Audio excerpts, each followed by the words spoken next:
Bienvenue à Débat de Cité MKO, espace dédié au débat, aux échanges entre citoyens sur les sujets brûlants de l'actualité de notre époque et de notre temps. Débat de Cité MKO est un lieu d'expression libre et ouvert abordant des thèmes tels que la démocratie, la gouvernance, la justice, l'économie, l'éducation, la santé et bien d'autres. Chaque débat est une plongée profonde dans des sujets d'intérêt public visant à éclairer les consciences et encourager l'engagement citoyen, personnel et volontaire. L'objectif vise à dépasser les limites politiques et partisanes en favorisant une discussion inclusive.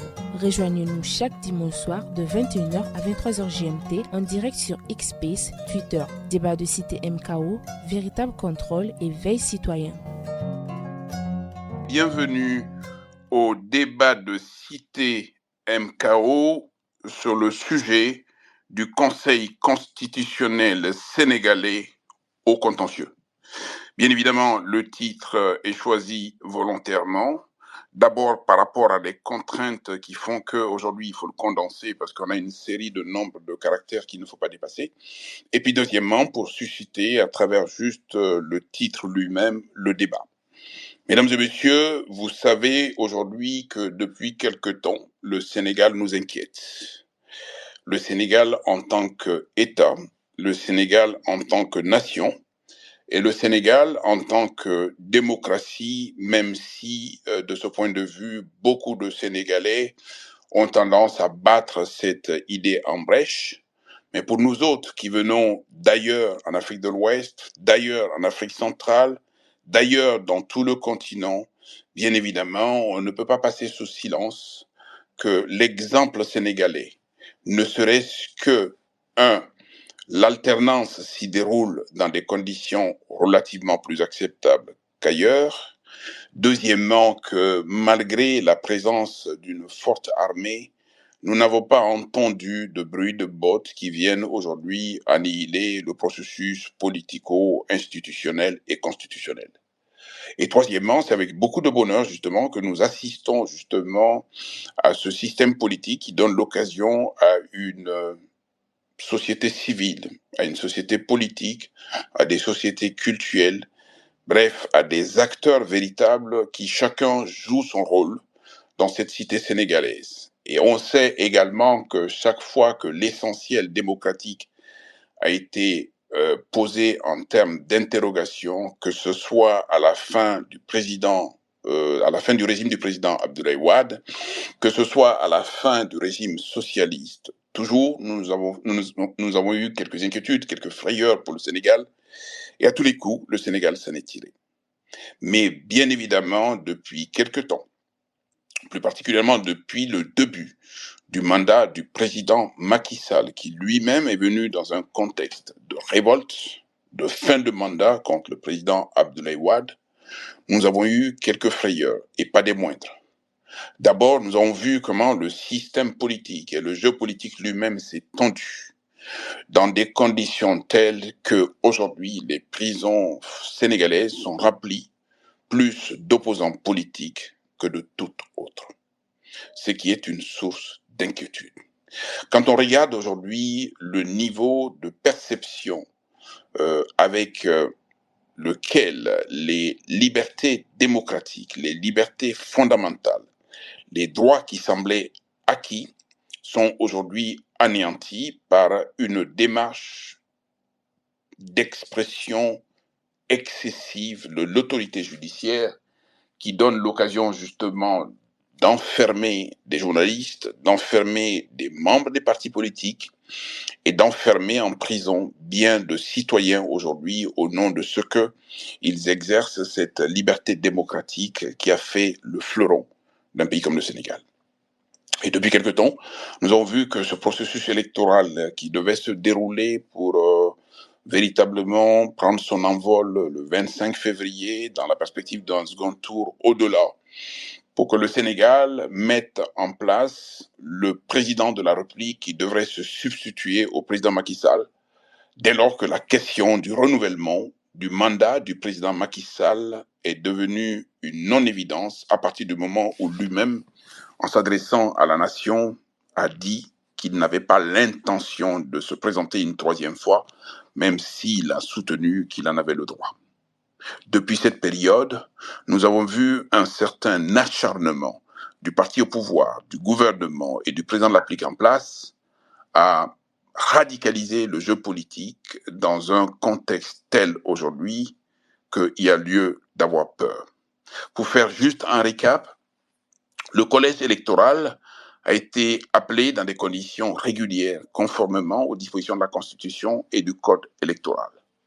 Une fois que ce collège électoral a été installé par décret du président de la République, ce décret qui rentre dans le cadre justement des pouvoirs qui lui sont conférés par le texte du Code électoral et de la Constitution sénégalaise, nous avons été surpris que pour des motivations qui peuvent être largement contestées, que le président de la République s'adresse à la nation pour mettre en avant une crise institutionnelle, on aura l'occasion d'en parler, qui n'en est pas véritablement, pour prendre des prérogatives qui ne sont pas les siennes, à savoir, un, abroger le décret qui appelle le collège électoral, deux, à laisser le Parlement prendre des options qui ont permis aujourd'hui d'installer une commission parlementaire, ce qui est du ressort de ce Parlement, mais que ce même Parlement, par le biais d'une loi de prorogation et en même temps d'une loi de fixation de la date,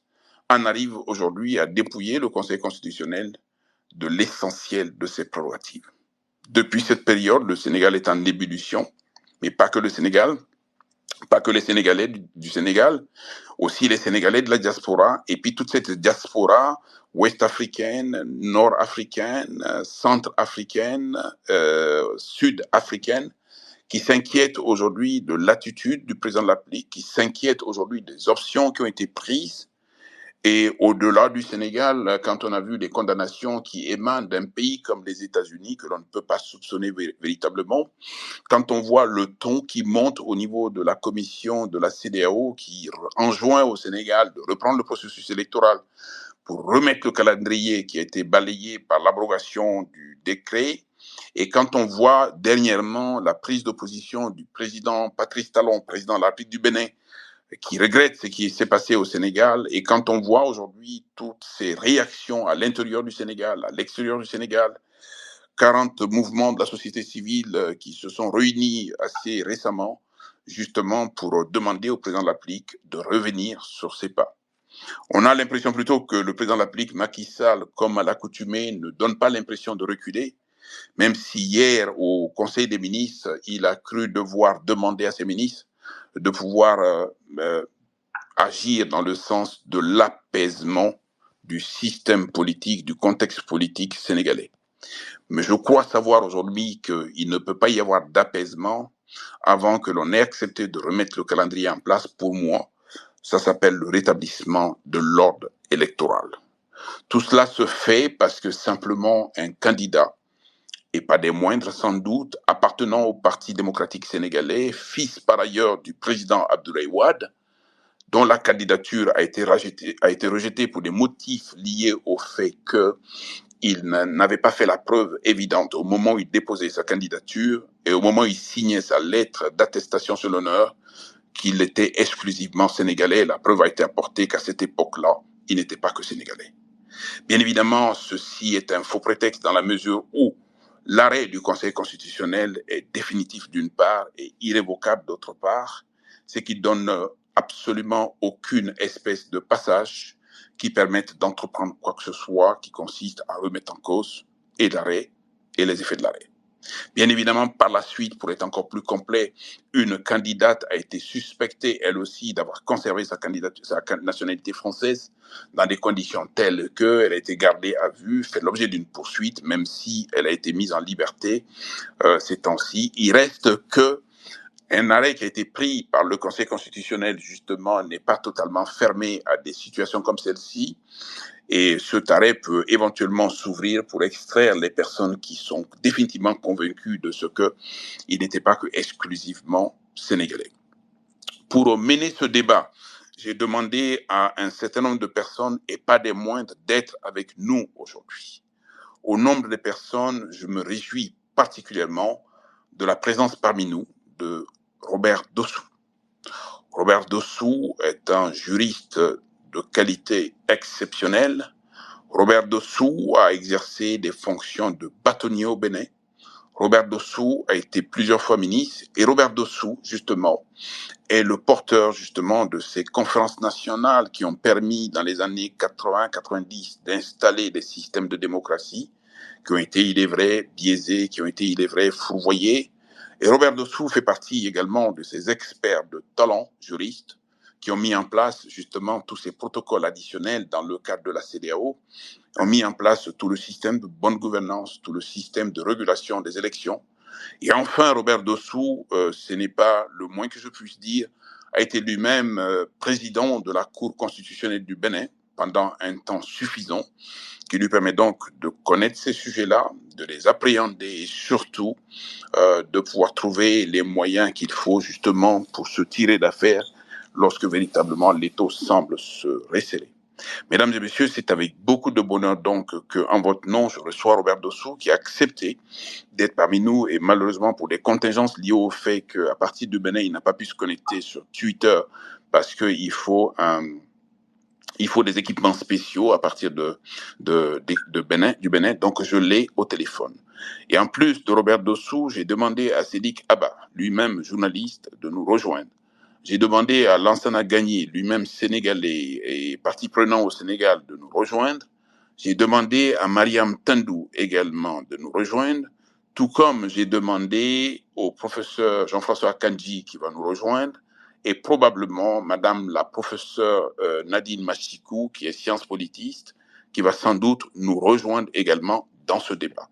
D'entrée, vous comprendrez que je puisse donner la parole à Robert Dossou pour lui demander, premièrement, quel est son sentiment de l'évolution politico-démocratique dans un contexte africain et particulièrement dans le contexte du Sénégal, et qu'est-ce que cela lui suscite comme réaction, lui qui a été là avant les indépendances, lui qui a été là pendant les indépendances, et lui qui a accompagné le système démocratique, qui peut avoir donc un œil critique justement sur ce système démocratique.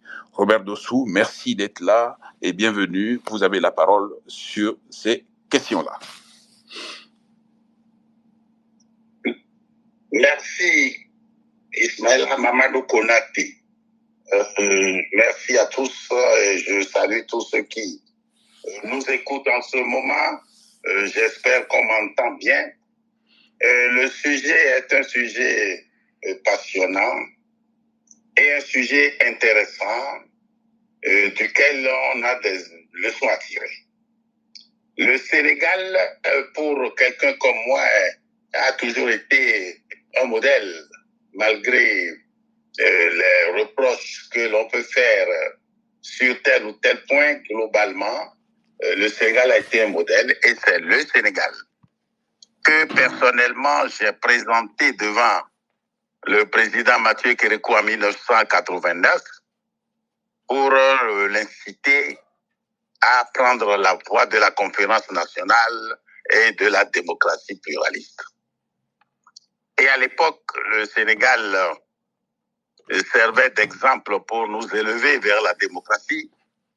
Mais au jour d'aujourd'hui, je dis simplement que le Sénégal est en train de nous faire descendre à des niveaux vraiment dommageables pour la démocratie.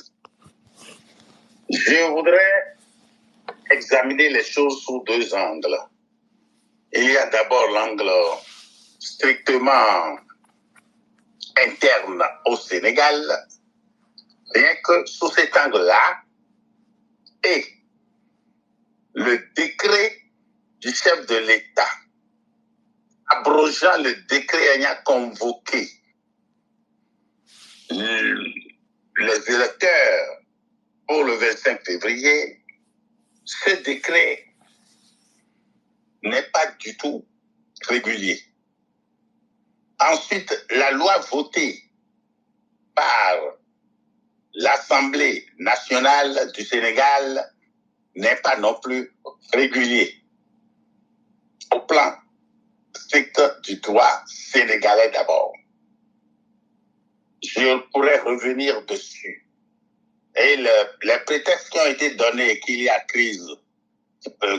crise entre l'Assemblée nationale et le Conseil constitutionnel est une imagination, c'est un prétexte. Parce qu'il ne saurait y avoir crise entre l'Assemblée nationale, qui est une assemblée délibérative, qui est le Parlement, et le Conseil constitutionnel, qui est une juridiction. On reviendra dessus si vous le voulez bien. Le deuxième angle sur lequel je vois la situation au Sénégal, c'est au plan de l'intégration régionale et particulièrement au regard de la CEDEAO. Donc, au plan interne, je dis c'est un coup d'État. On appelle ça coup d'État. Et au plan du droit qui régit la CEDEAO, notamment la charte révisée de la CEDEAO, notamment le protocole additionnel sur la démocratie et la bonne gouvernance adopté à Dakar le 21 décembre 2001, et au regard de l'acte additionnel de février 2012 portant régime des sanctions à l'encontre des États membres qui n'honorent pas leurs obligations vis-à-vis de la CEDEAO. À cet égard, et au regard de tous les instruments qui ont été produits tant à la CEDEAO, à l'Union africaine, aux Nations unies, dans les organisations linguistiques, je dois dire, comme la francophonie, je pense à la déclaration de Bamako de novembre 2000, et je dis que à ce plan aussi, c'est un coup d'État qui appelle aussi sanctions. Et je ne fais pas de différence entre ce coup de force du président sénégalais et ce coup de force du Parlement sénégalais avec ce qui s'est passé dans les pays où il y a eu putsch. Parce que là, c'est un coup d'État. Et on a prétexté que le Conseil constitutionnel sénégalais est corrompu. Mais il n'y a qu'à le prouver et on ne peut pas en décider sans l'avis conforme du Conseil constitutionnel. Et là-dessus, je reviens au premier volet pour dire que il ne saurait y avoir une fois qu'un décret a convoqué le code électoral. Pour modifier ce décret, il faut une concertation et surtout que ça soit autorisé par le Conseil constitutionnel. C'est la juridiction constitutionnelle qui peut, à l'examen des faits motivant et justifiant le report, peut autoriser le report et déterminer les marges dans lesquelles le report peut s'effectuer. À partir de ce moment, il y a un problème très, très, très sérieux qui est posé à la CEDEAO. D'ailleurs, les ministres des Affaires étrangères sont en réunion en Somalie, à Abuja, au Nigeria, au siège de la CEDEAO. Et au début de la réunion, il était bel et bien inscrit à l'ordre du jour la crise actuelle au Sénégal. Mais le ministre des Affaires étrangères du Sénégal a réussi à mettre cet ordre de jour de côté. J'espère que c'est provisoirement parce que la situation actuelle du Sénégal interpelle fortement la CEDEAO qui n'a pas hésité à appliquer des sanctions aux putschistes. En conséquence, ceux qui sont auteurs de coups d'État et qui violent les règles fixées par la CEDEAO au niveau des élections et au niveau du respect de la bonne gouvernance, eh bien, ceux-là aussi peuvent très bien appeler une sanction. Voilà l'introduction que j'aimerais bien faire et je me livre à vos questions. Merci beaucoup. Et vos observations complémentaires. Merci beaucoup, Robert Dossou.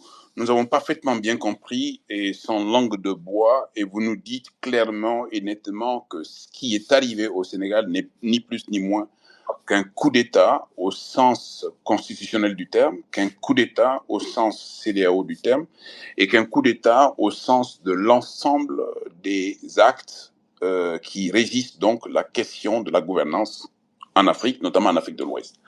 Deuxièmement, nous avons compris également que de votre point de vue, le décret qui est venu abroger, le décret qui installe le collège électoral est un décret qui est irrégulier, donc qui est illégal. Et troisièmement, vous nous dites également que la loi qui a été prise au niveau de l'Assemblée nationale et dans les conditions dans lesquelles cette loi a été prise font que aujourd'hui, cette loi a été prise par une institution parlementaire qui n'en avait ni la capacité, ni le droit, ni la prérogative. Et vous nous dites que tout ce qui concerne les dates d'une échéance électorale fixée incombe essentiellement au Conseil constitutionnel, qui est un organe juridictionnel, et que d'ailleurs, ce sont des conditions qui sont édictées par la loi qui permettent donc au Conseil constitutionnel de toucher éventuellement aux dates qui sont indiquées. Tout cela est parfaitement bien compris. Concrètement, aujourd'hui, nous avons une situation qui est la suivante au Sénégal. 1. Le président l'applique, le gouvernement et le régime du parti APR et de ses alliés ont tendance à camper sur leur position. Pour eux, la date est prorogée jusqu'au 15 décembre et du coup, le président l'applique, qui devait voir son mandat arriver à échéance le 2 avril, va rester donc jusqu'au 15 décembre. Entre le 2 avril et le 15 décembre, quelle est la situation institutionnelle du Sénégal, si cette situation devrait perdurer, d'une part. D'autre part, est-ce que, de votre point de vue, il y a des perspectives qui peuvent permettre aujourd'hui de rétablir l'ordre électoral, donc d'être sur ses pieds de la parfaite légalité pour que le 25 février du moins, soit une date d'élection au Sénégal. Et dans cette hypothèse, qu'est-ce qu'il y a lieu de faire, notamment du point de vue du Conseil constitutionnel, qui est saisi doublement. Il est saisi par la loi de prorogation, et je crois savoir que c'est plutôt la Cour suprême qui est saisie du décret d'abrogation. Donc, quelle est votre opinion par rapport à la situation qui prévaut, si jamais elle devrait perdurer jusqu'au 15 décembre?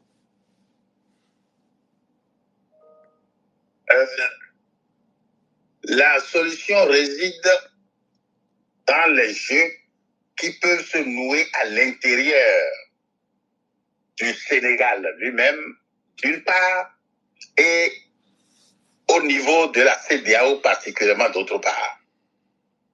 J'ai été surpris que dès les premiers jours, la CEDEAO n'ait pas pu envoyer au moins une délégation sur place immédiatement.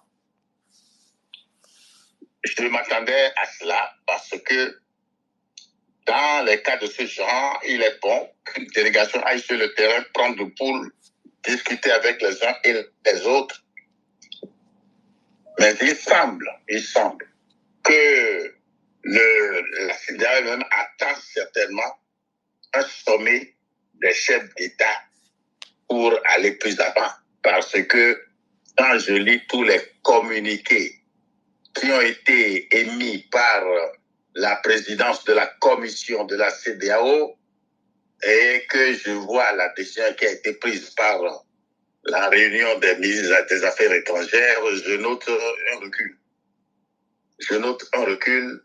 Et j'espère que la CEDEAO va se reprendre et que les chefs d'État de la CEDEAO vont essayer de ne pas laisser tomber la crédibilité de cette institution.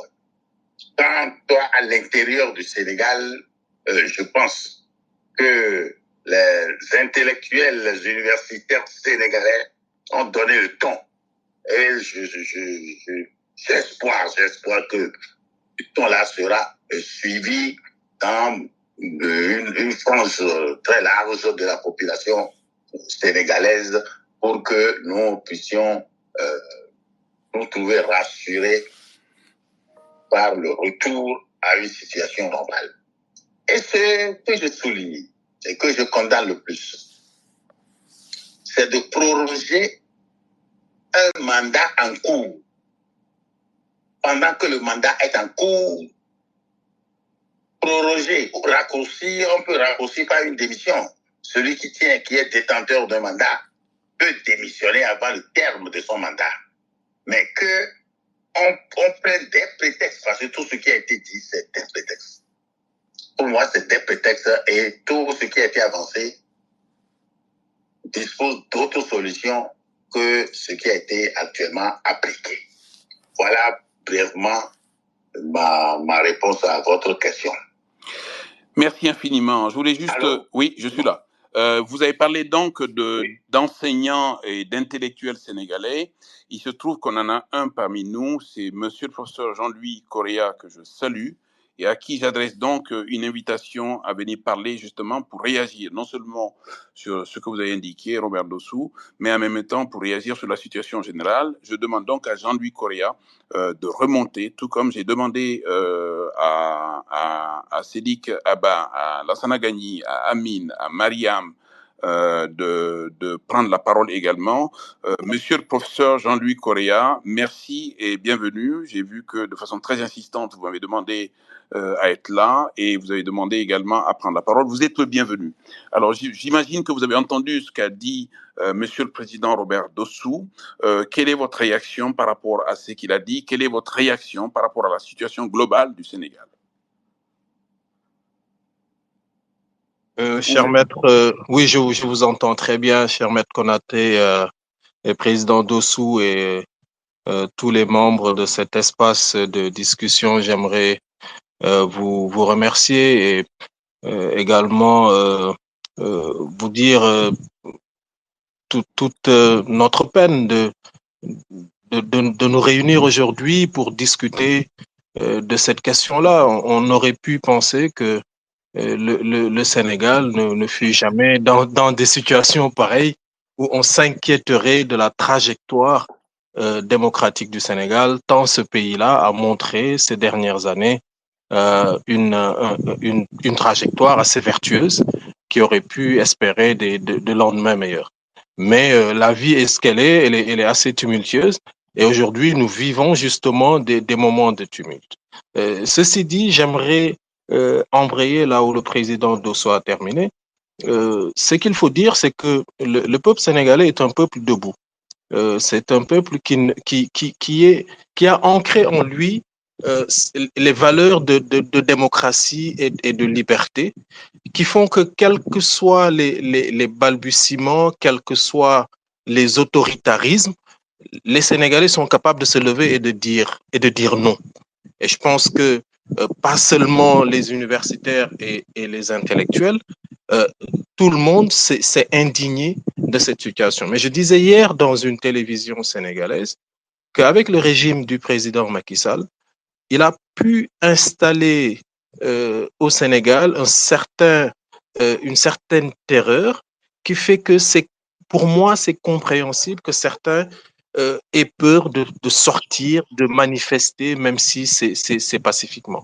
Et ce régime-là s'est beaucoup raidi et ce régime est devenu un régime assez autoritaire qui fait que l'expression des libertés individuelles, notamment la liberté de manifester, de marcher, etc., cette expression-là est devenue assez difficile, même si les intellectuels se mobilisent, les universitaires se mobilisent. Vous avez vu, nous avons dans la semaine plus d'une centaine d'universitaires sénégalais au Sénégal et à l'étranger, et d'autres également collègues, fait un manifeste dans lequel nous dénoncions justement le fait, nous rappelions la nécessité de restaurer la République. Parce que pour nous, ce qui est en jeu, c'est comment faire pour restaurer la République, pour restaurer l'état de droit. Vous savez, chers maîtres, nous n'avons eu de cesse ces 2-3 dernières années, de produire beaucoup de manifestes pour alerter la population nationale, pour l'opinion nationale, pour alerter également l'opinion internationale sur la trajectoire que prenait la démocratie au Sénégal. Et par moments, nous n'avions pas été compris. Nous avions, à titre personnel, nous avions dit à un moment à quoi sert le droit, les gens n'ont pas compris. L'état de droit en danger, les gens n'ont pas compris. Vers une magistrature bananière, les gens n'ont pas compris. Malheureusement, aujourd'hui, nous en arrivons à ça. Les institutions dans ce pays ont été instrumentalisées, totalement instrumentalisées. La magistrature affaiblie. L'Assemblée nationale devenue une chambre comme on le dit, d'enregistrement, etc. Donc, on est dans une situation d'affaiblissement des institutions au profit d'une personne, d'une institution, le président de la République. Donc, voilà la situation que nous vivons. Maintenant, quelle perspective? Vous savez, tous les observateurs de la scène politique sénégalaise vous diront que la crise qui est le prétexte au report de l'élection n'est pas une crise, en fait. On n'est pas dans une crise. Nous sommes dans le jeu entre une Assemblée nationale qui joue son rôle et un Conseil constitutionnel qui a joué son rôle dans le processus électoral, qui a contrôlé des parrainages, qui a dressé une liste de... Maintenant, tout n'est pas bien dans ce que le Conseil constitutionnel a fait. Mais j'estime qu'on aurait dû attendre la fin du processus pour parrainer, d'autant plus que le parrainage citoyen est une nouveauté dans le processus électoral sénégalais. Donc, il fallait, pour moi, attendre la fin du processus pour voir comment, du point de vue informatique, le parrainage a été pris en charge par le Conseil constitutionnel, comment la question de la double nationalité de certains candidats peut être mieux arrangée, etc. La Constitution sénégalaise le dit, les décisions du Conseil constitutionnel s'imposent à tous les acteurs, mais également les erreurs du Conseil constitutionnel s'imposent à tous les acteurs. Donc, il n'y a pas de crise qui vaille que l'on reporte cette élection. Par contre, ce que nous disons dans le manifeste que nous avons publié, c'est qu'à partir du moment où le président de la République se permet pour moi, d'humilier la magistrature avec cette décision, nous entrons maintenant dans une véritable crise. Parce qu'avec la loi qui a été adoptée à l'Assemblée nationale, cette loi a été déjà attaquée. Au moment où nous parlons, les députés, je remercie Galissa Abouli qui nous a donné tout à l'heure l'information, les députés de Yewwi Askan Wi ont déjà attaqué cette loi devant le Conseil constitutionnel. Et effectivement, Maître, vous avez raison, il y a deux procédures.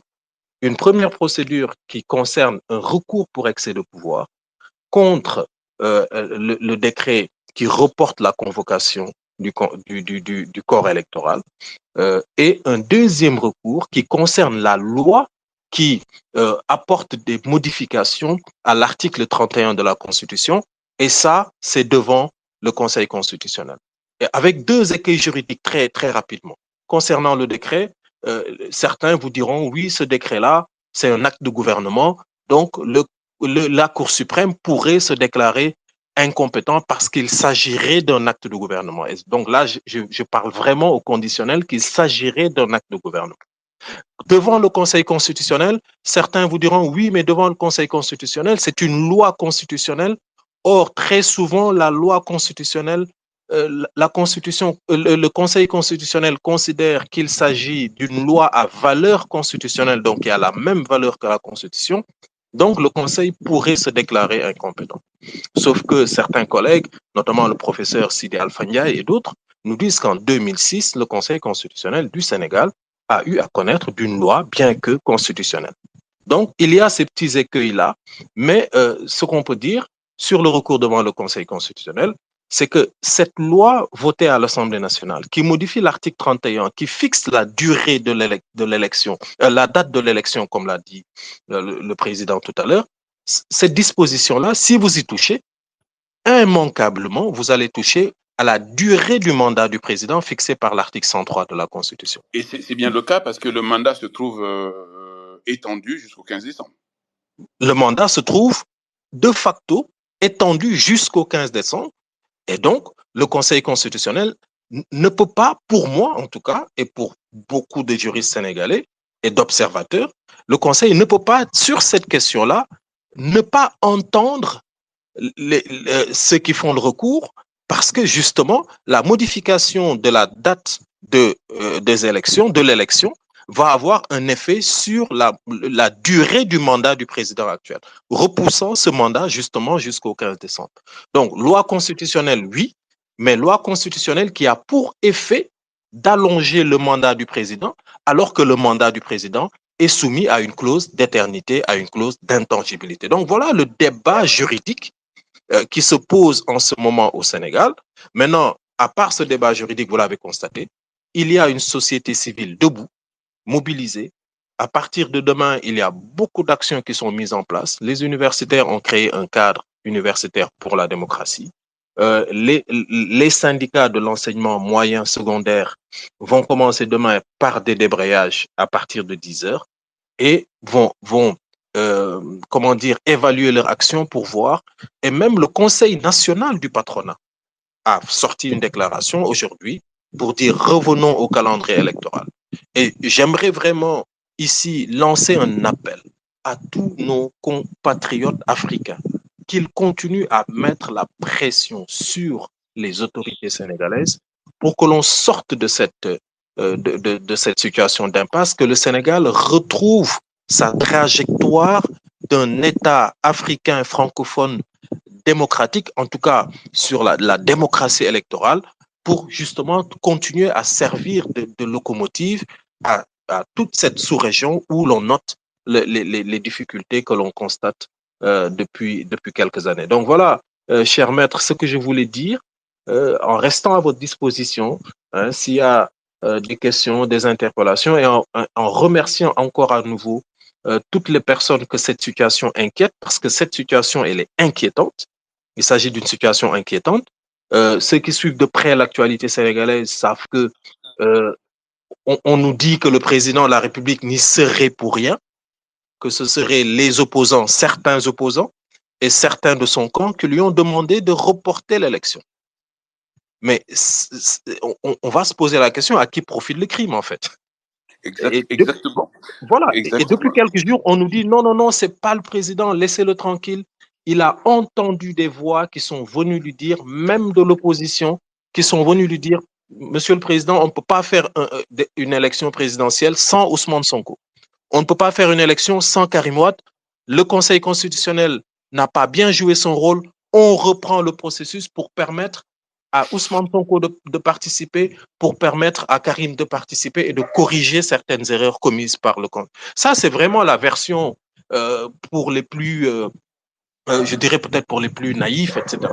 L'autre version, ce serait de dire l'élection était mal embarquée, ils se sont mal préparés, le candidat Amadouba ne faisant pas trop peut-être le poids, etc., risquant de se faire doubler par le candidat de Ousmane Sonko, qui est Diomaye Faye, qui est en prison en ce moment. Donc, qu'est-ce qu'on fait? On rebat les cartes pour mieux se préparer, etc. L'un dans l'autre, les citoyens que nous sommes justement en droit d'exiger le respect du calendrier électoral. Il ne faut pas que les jeux d'alliance et les convergences d'intérêts mafieux entre les acteurs politiques aient un effet ou une conséquence sur le calendrier électoral. Et pourquoi les citoyens, les intellectuels, tout le monde est debout? C'est justement pour que la trajectoire historique du Sénégal, qu'on ne nous vole pas notre histoire. Et vous savez, je terminerai par là, cher maître. Le Sénégal a été très calme ces derniers temps, malgré la tension qui existe et malgré l'emprisonnement de Ousmane Sonko, de certains détenus politiques de Diomaye Faye. Pourquoi? Parce que les Sénégalais avaient l'espoir que le 25 février, ils pourraient dans les urnes faire la décision et choisir le président qu'ils se veulent. Mais en leur enlevant cet espoir, on leur tue justement cette possibilité-là de pouvoir faire la décision dans les urnes. Et tout peut arriver dans ce cas-là. Et tout peut arriver dans ce cas-là. Et donc, c'est ça la grande difficulté que nous vivons, parce que les Sénégalais croient en l'élection. Ils savent que le système électoral sénégalais, c'est extrêmement difficile de truquer des élections. Donc, l'élection est un moment où les gens peuvent faire un choix. Et c'est ce choix-là qu'on leur enlève sous prétexte que celui qui est le mieux placé pour gagner, c'est Ousmane Sonko, il faut le dire, ne serait pas la bonne personne pour le Sénégal. Et je trouve que ça, c'est manquer de respect aux Sénégalais. Il faut laisser les Sénégalais faire leur choix. Et si c'est Ousmane Sonko qui est le président de la République, c'est le choix des Sénégalais et il faut laisser justement les citoyens faire leur choix. Merci beaucoup, Merci maître. J'ai beaucoup, beaucoup parlé. Je vous remercie beaucoup. Monsieur, monsieur le professeur, j'ai eu du mal justement à rebondir, mais je vous ai laissé véritablement parler parce que véritablement, je sais que vous avez des choses à dire, je sais votre engagement, je sais l'expression de cet engagement sur le terrain. Deux, trois petites choses assez vite et assez rapidement. Euh, un, est-ce que le Conseil constitutionnel est formellement saisi? Et dans ce cas-là, quand est-ce qu'on peut espérer avoir une ou des audiences, premièrement? Et deuxièmement, en ce qui concerne la saisine de la Cour suprême, je vous rappelle, et pardon de le dire, c'est pas vous, le professeur agrégé de droit, que je vais rappeler, il y a un débat en France entre le Conseil d'État et le Conseil constitutionnel en ce qui concerne les actes réglementaires qui, dès lors qu'ils sont pris dans le contexte électoral, peuvent éventuellement ressortir de la compétence plutôt du Conseil constitutionnel que de la Cour suprême ou du Conseil d'État. Je fais référence donc aux arrêts du Conseil d'État lui-même en 1981 à la suite de la dissolution en France, qui a donc renoncé à cette compétence-là. Et depuis, cette compétence est reprise par le Conseil constitutionnel. Est-ce qu'on peut imaginer, pour éviter des contrariétés de jurisprudence à ce niveau-là, que la Cour suprême, saisie du décret d'abrogation, dise une chose et que le Conseil constitutionnel dise autre chose, par exemple? Est-ce que ce n'est pas un risque, juste en 2 minutes sur ce point-là? C'est possible, hein, c'est tout à fait possible, mais l'organisation judiciaire au Sénégal peut-être ne pourrait pas vraiment le permettre. Là, sur la Cour suprême, c'est vraiment que le décret qui est attaqué. Et je vous disais, les termes du débat en ce moment, c'est de savoir, oui, est-ce que la Cour suprême va même se prononcer sur ce décret parce que ça relèverait de l'acte de gouvernement qui est un acte d'opportunité politique, diplomatique, etc. Certains le disent. Maintenant, on espère que la Cour ne se rangera pas de cet avis-là. Maintenant, concernant le Conseil constitutionnel a une procédure d'urgence. Sinon, les délais de décision du Conseil peuvent être assez longs. Mais avec la procédure d'urgence, je n'ai pas en tête le délai. Peut-être que quelqu'un dans la salle pourra nous donner après les délais. Il y a une procédure d'urgence qui permet justement à la Cour, au Conseil constitutionnel de répondre dans des délais assez rapides, hein. D'après ce que j'ai vu, la Cour suprême aurait été déjà saisie par le candidat Khalifa Sall. Je l'ai vu dans les réseaux. Et d'après ce que j'ai vu tout à l'heure de notre ami Galissa, les députés du candidat du parti PASTEF dissous, ces députés-là ont déjà saisi le Conseil constitutionnel, j'imagine en procédure d'urgence pour permettre à la Cour, dans des délais assez rapides, de rendre une décision. Mais je pense que Merci. sur ces deux questions-là, il y aura des décisions de fond de ces deux juridictions. Et au moins, ces décisions de fond vont nous situer définitivement.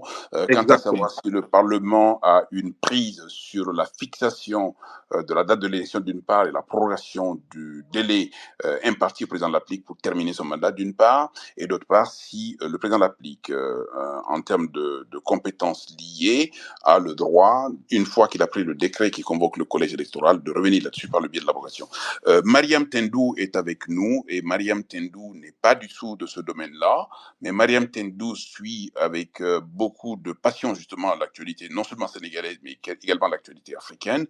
Je voulais lui demander de nous donner rapidement son opinion, après avoir entendu Monsieur le Président Robert Dossou d'une part, et après avoir entendu également Monsieur le Professeur Correa qui nous fait la gentillesse d'être là. Et ensuite, j'ai demandé à toutes les personnes que j'ai invitées là, donc la Sanangani, Amine et Sédic, si vous avez besoin de parler, vous avez envie de parler, n'hésitez pas. Galissa, je vous vois, je reviens à vous tout à l'heure. Donc, mes invités, n'hésitez pas à demander la parole ou à la prendre quand vous voulez. Mariam Tendou. Alors oui, merci beaucoup Maître Konaté pour le space, le sujet et pour la parole donnée. Et je salue tous les invités et aussi donc toute l'audience. Alors, après avoir écouté le professeur Robert Dossou, Monsieur Correa, qui ont été vraiment assez détaillés donc dans dans les prémices de ce débat, de cette conversation, je vais aller sur un angle, comme vous l'avez dit, je suis résidente sénégalaise depuis 13 ans, 14 ans, je vis à Dakar. Je suis guinéenne d'origine. Et comme vous le savez, je voudrais parler de quelque chose qui a été évoqué par les uns et les autres. C'est ce rapport de la CEDEAO vis-à-vis donc de ce cas particulier du Sénégal, mais aussi les incidences collatérales que cela engendre dans notre sous-région. Dans un contexte où nous avons, quelques semaines avant cela, une déclaration de scission, si je peux le dire de cette manière, avec la création effective, disons, parce que ça avait été déjà, c'était déjà dans le pipeline, mais l'effectivité de la déclaration des États, de l'Alliance des États du Sahel, de l'AES, donc qui montre une intention justement de se, de se désolidariser de cet ensemble, de ce bloc sous-régional. Deuxièmement, en tant que Guinéenne à la base, ça c'est plutôt assez personnel que je le dis. Le Sénégal a toujours été pour moi un havre de paix, si je peux le dire de cette manière. J'ai passé un long moment à l'extérieur, mais lorsque je suis rentrée en Guinée. J'ai fait 5 ans avant de venir à Dakar. Et c'est vrai que en évoluant dans l'environnement,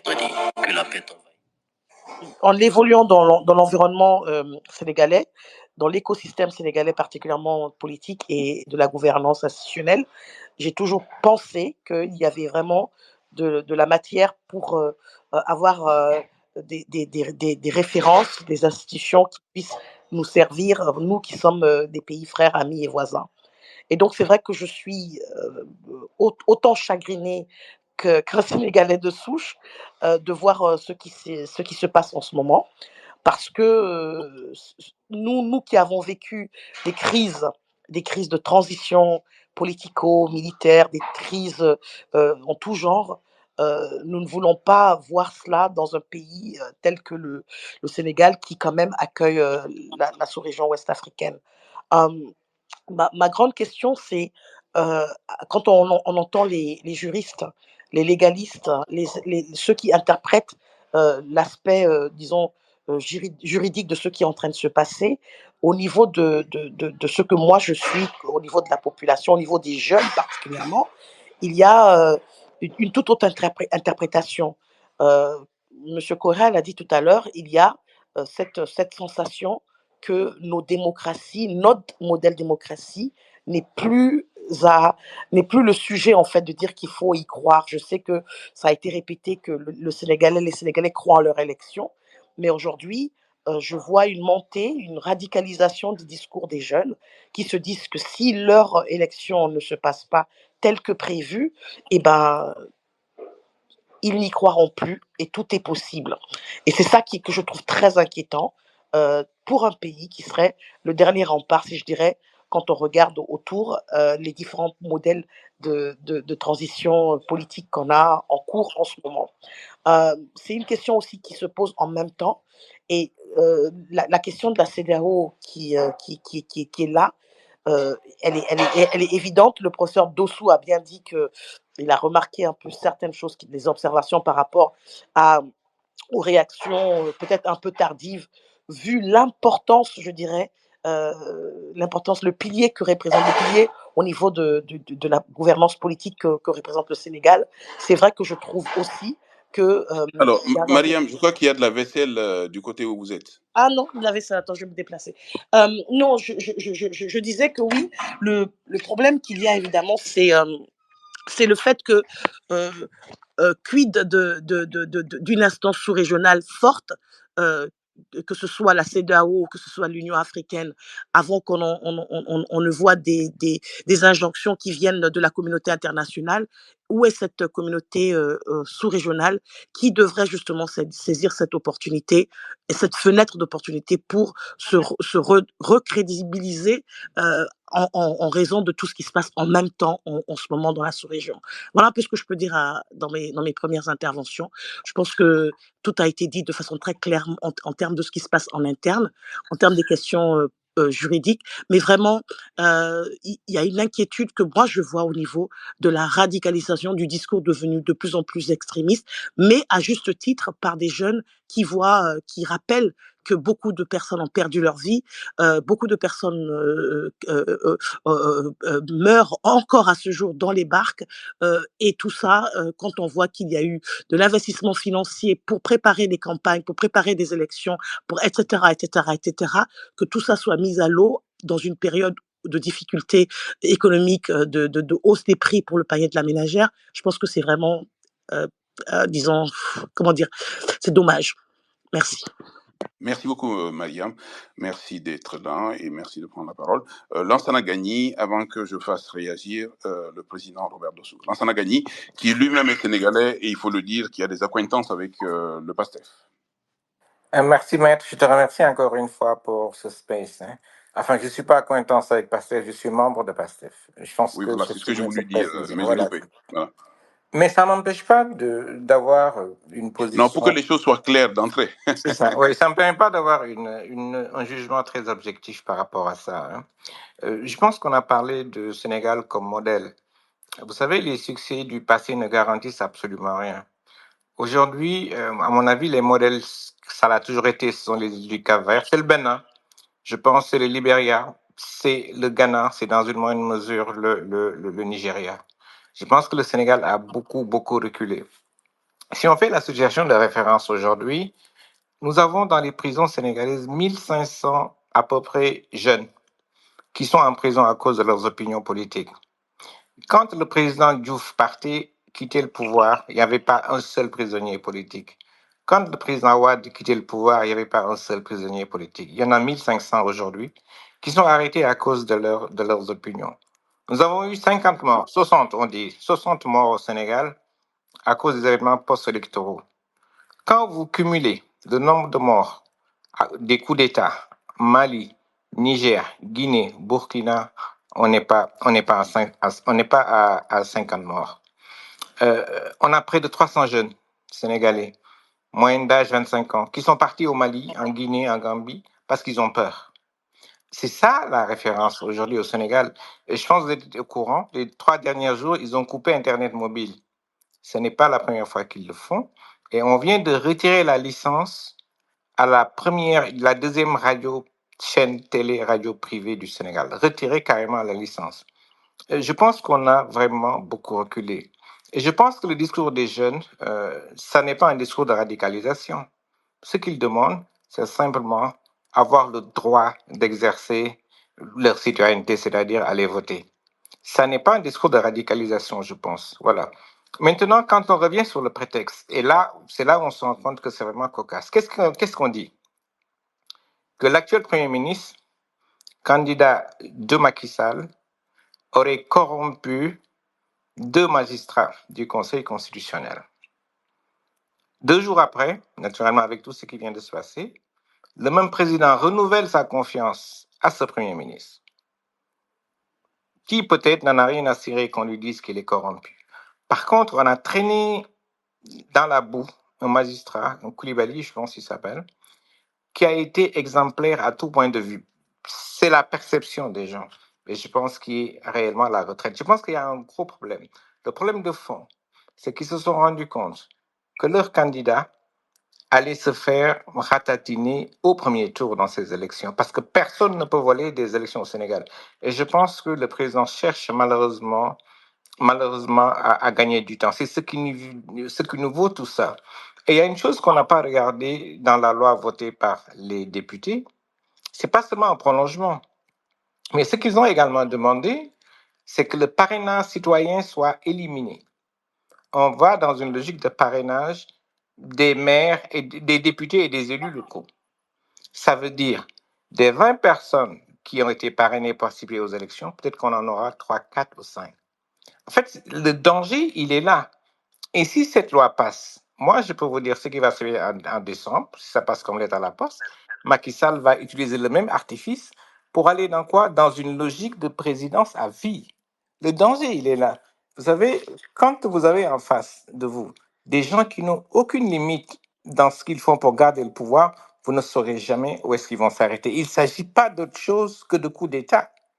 Maintenant, qu'est-ce qui se passe?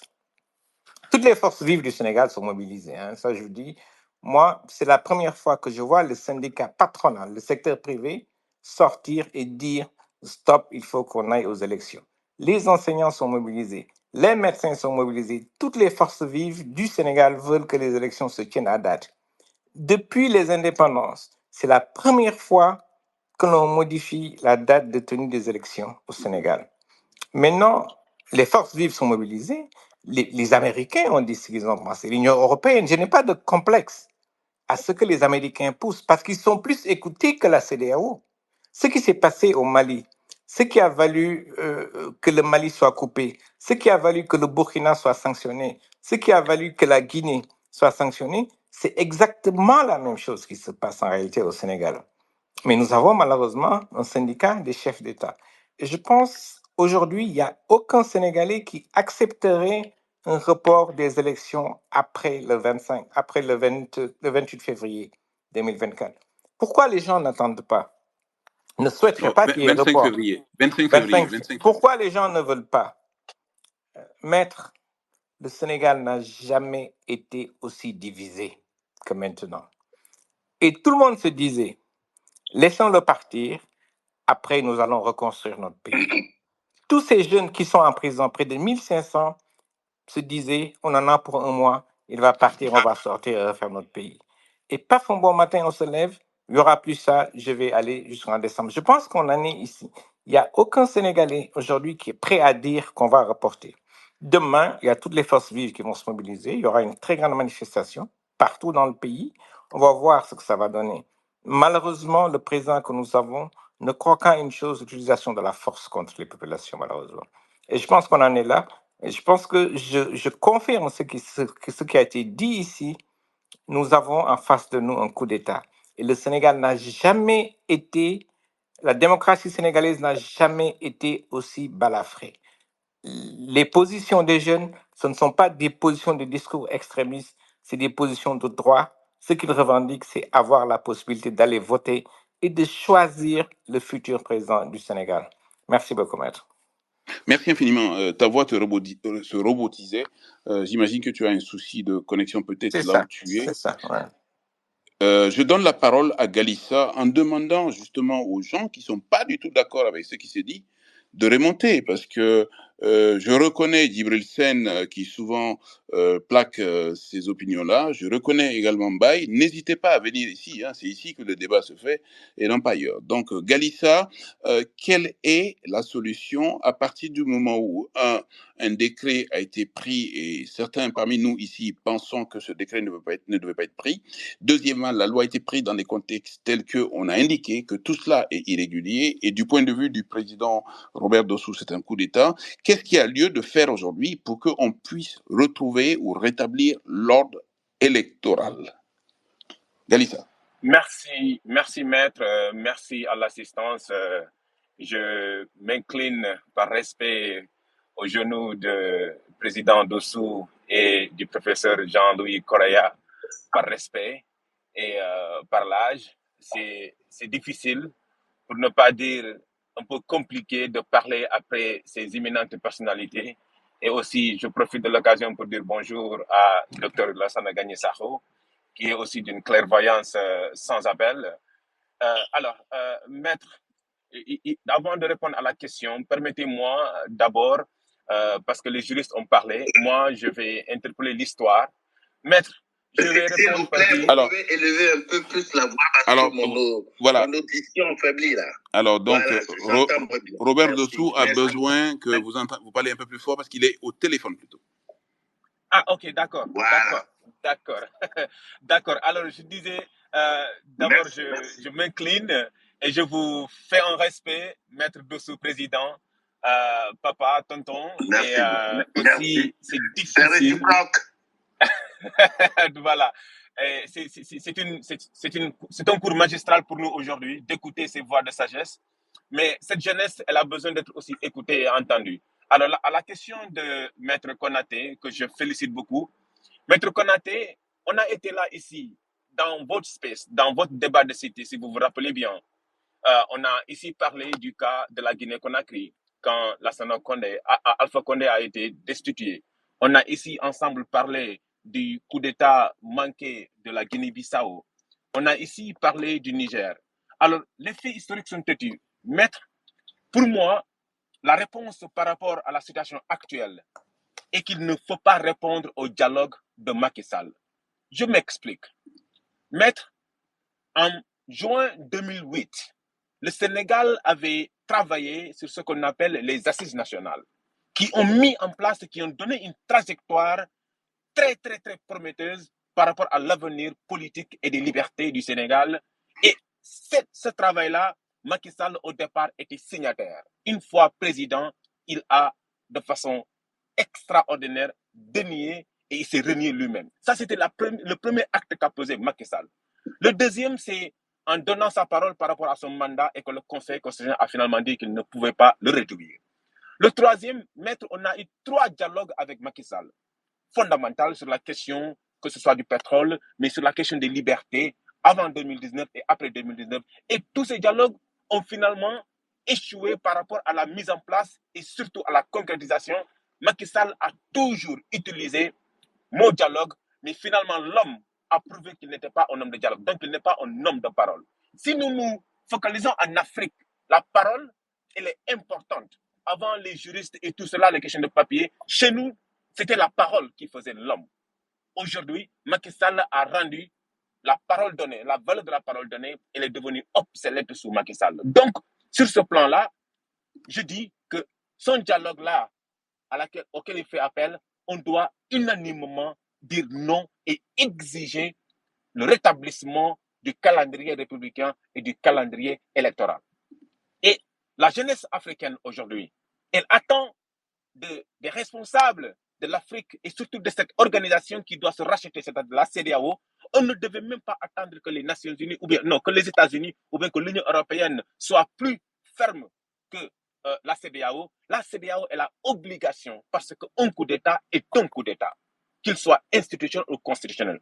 Mettre ensemble, nous avions écouté le président maréchal Omar Sissoko Embalo qui avait fortement discrédité et crié haut et fort que Alpha Condé et tous les présidents qui font les coups d'État institutionnels doivent être indexés comme les militaires. Et aujourd'hui, Omar Sissoko Embalo est parmi l'un des seuls Africains qui a félicité Macky Sall par rapport à sa prise de décision du report d'élection. Donc nous sommes ici face à une situation à laquelle le tempo et la prise de position des Sénégalais est absolument parfaite.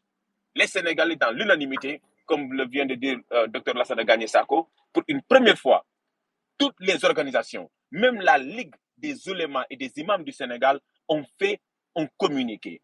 Même l'organisation des architectes du Sénégal ont fait un communiqué. Donc aujourd'hui, on a retrouvé une société sénégalaise qui s'organise et surtout qui dit que ici, on ne doit pas donner à quelqu'un la possibilité de façon unilatérale de décider qui va être président demain et qui ne va pas l'être. Cela revient au peuple. Donc moi, c'est ce que je voulais adresser pour dire que les faits historiques sont têtus, l'histoire elle est là et Macky Sall a prouvé plusieurs fois, c'est-à-dire on lui a accordé le bénéfice du doute, mais il a prouvé plusieurs fois qu'il n'est pas un homme de dialogue parce qu'il n'a jamais respecté les accords, il n'a jamais respecté les engagements qu'il a eu à faire avec le peuple sénégalais. Donc sur ce plan-là, le dialogue auquel il fait appel, l'ensemble de la population sénégalaise, toute personne qui participera à ce dialogue-là aurait trahi aussi la volonté populaire et surtout pourrait être passible de peine parce que ici, personne, c'est que la brèche qu'ouvre Macky Sall, on ne doit pas le donner à un autre candidat ou à un autre président demain.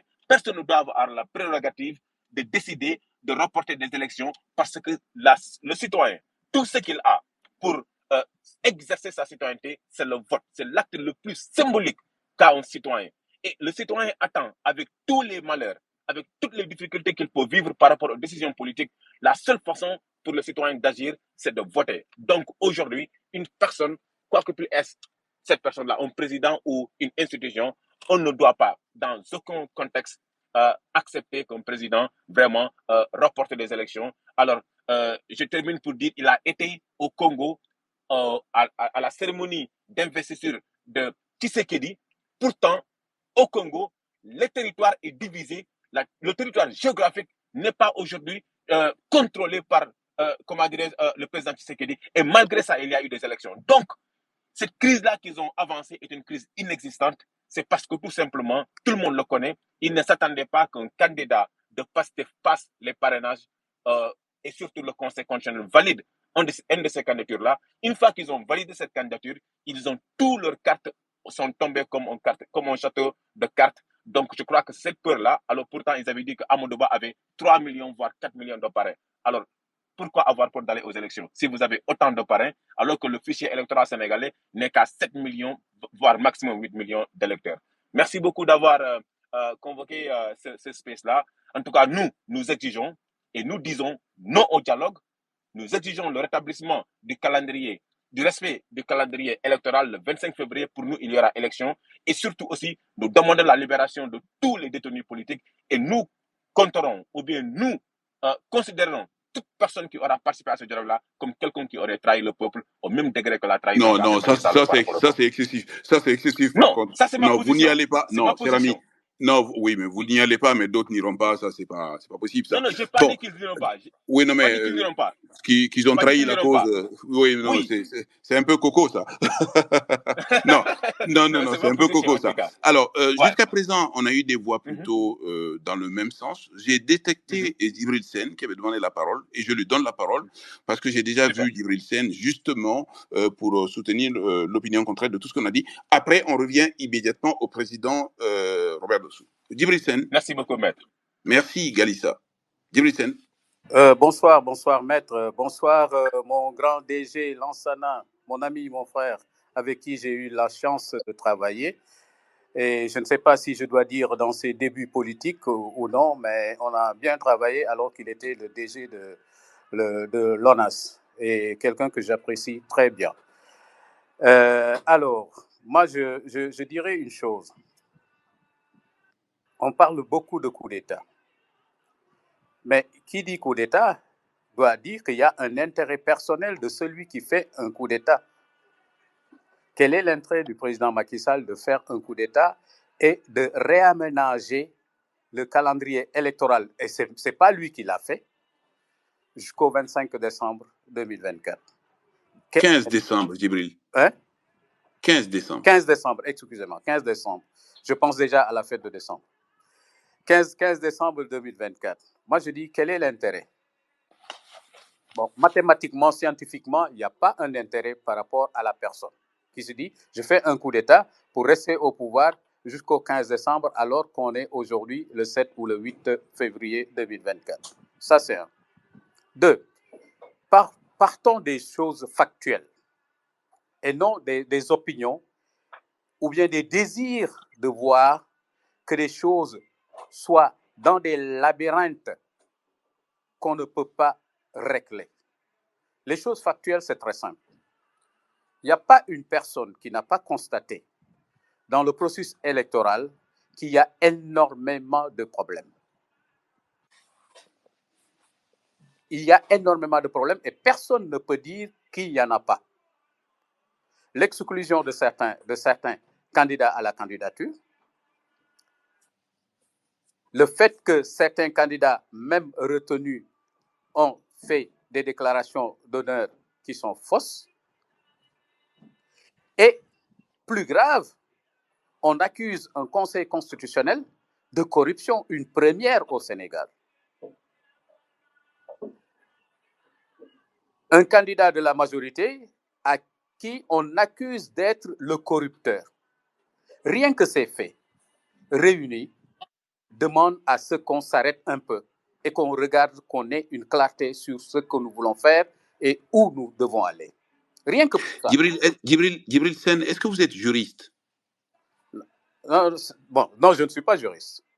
Bon, alors ce que vous dites, quel est le fondement? Quand vous dites aujourd'hui, il y a des faits de corruption, le candidat de la majorité est mis en cause, il y a des gens qui ont été exclus du processus, un ensemble de choses, qu'est-ce qui détermine, alors sur la base de ces éléments factuels que vous dites, le président l'applique, d'arrêter le processus?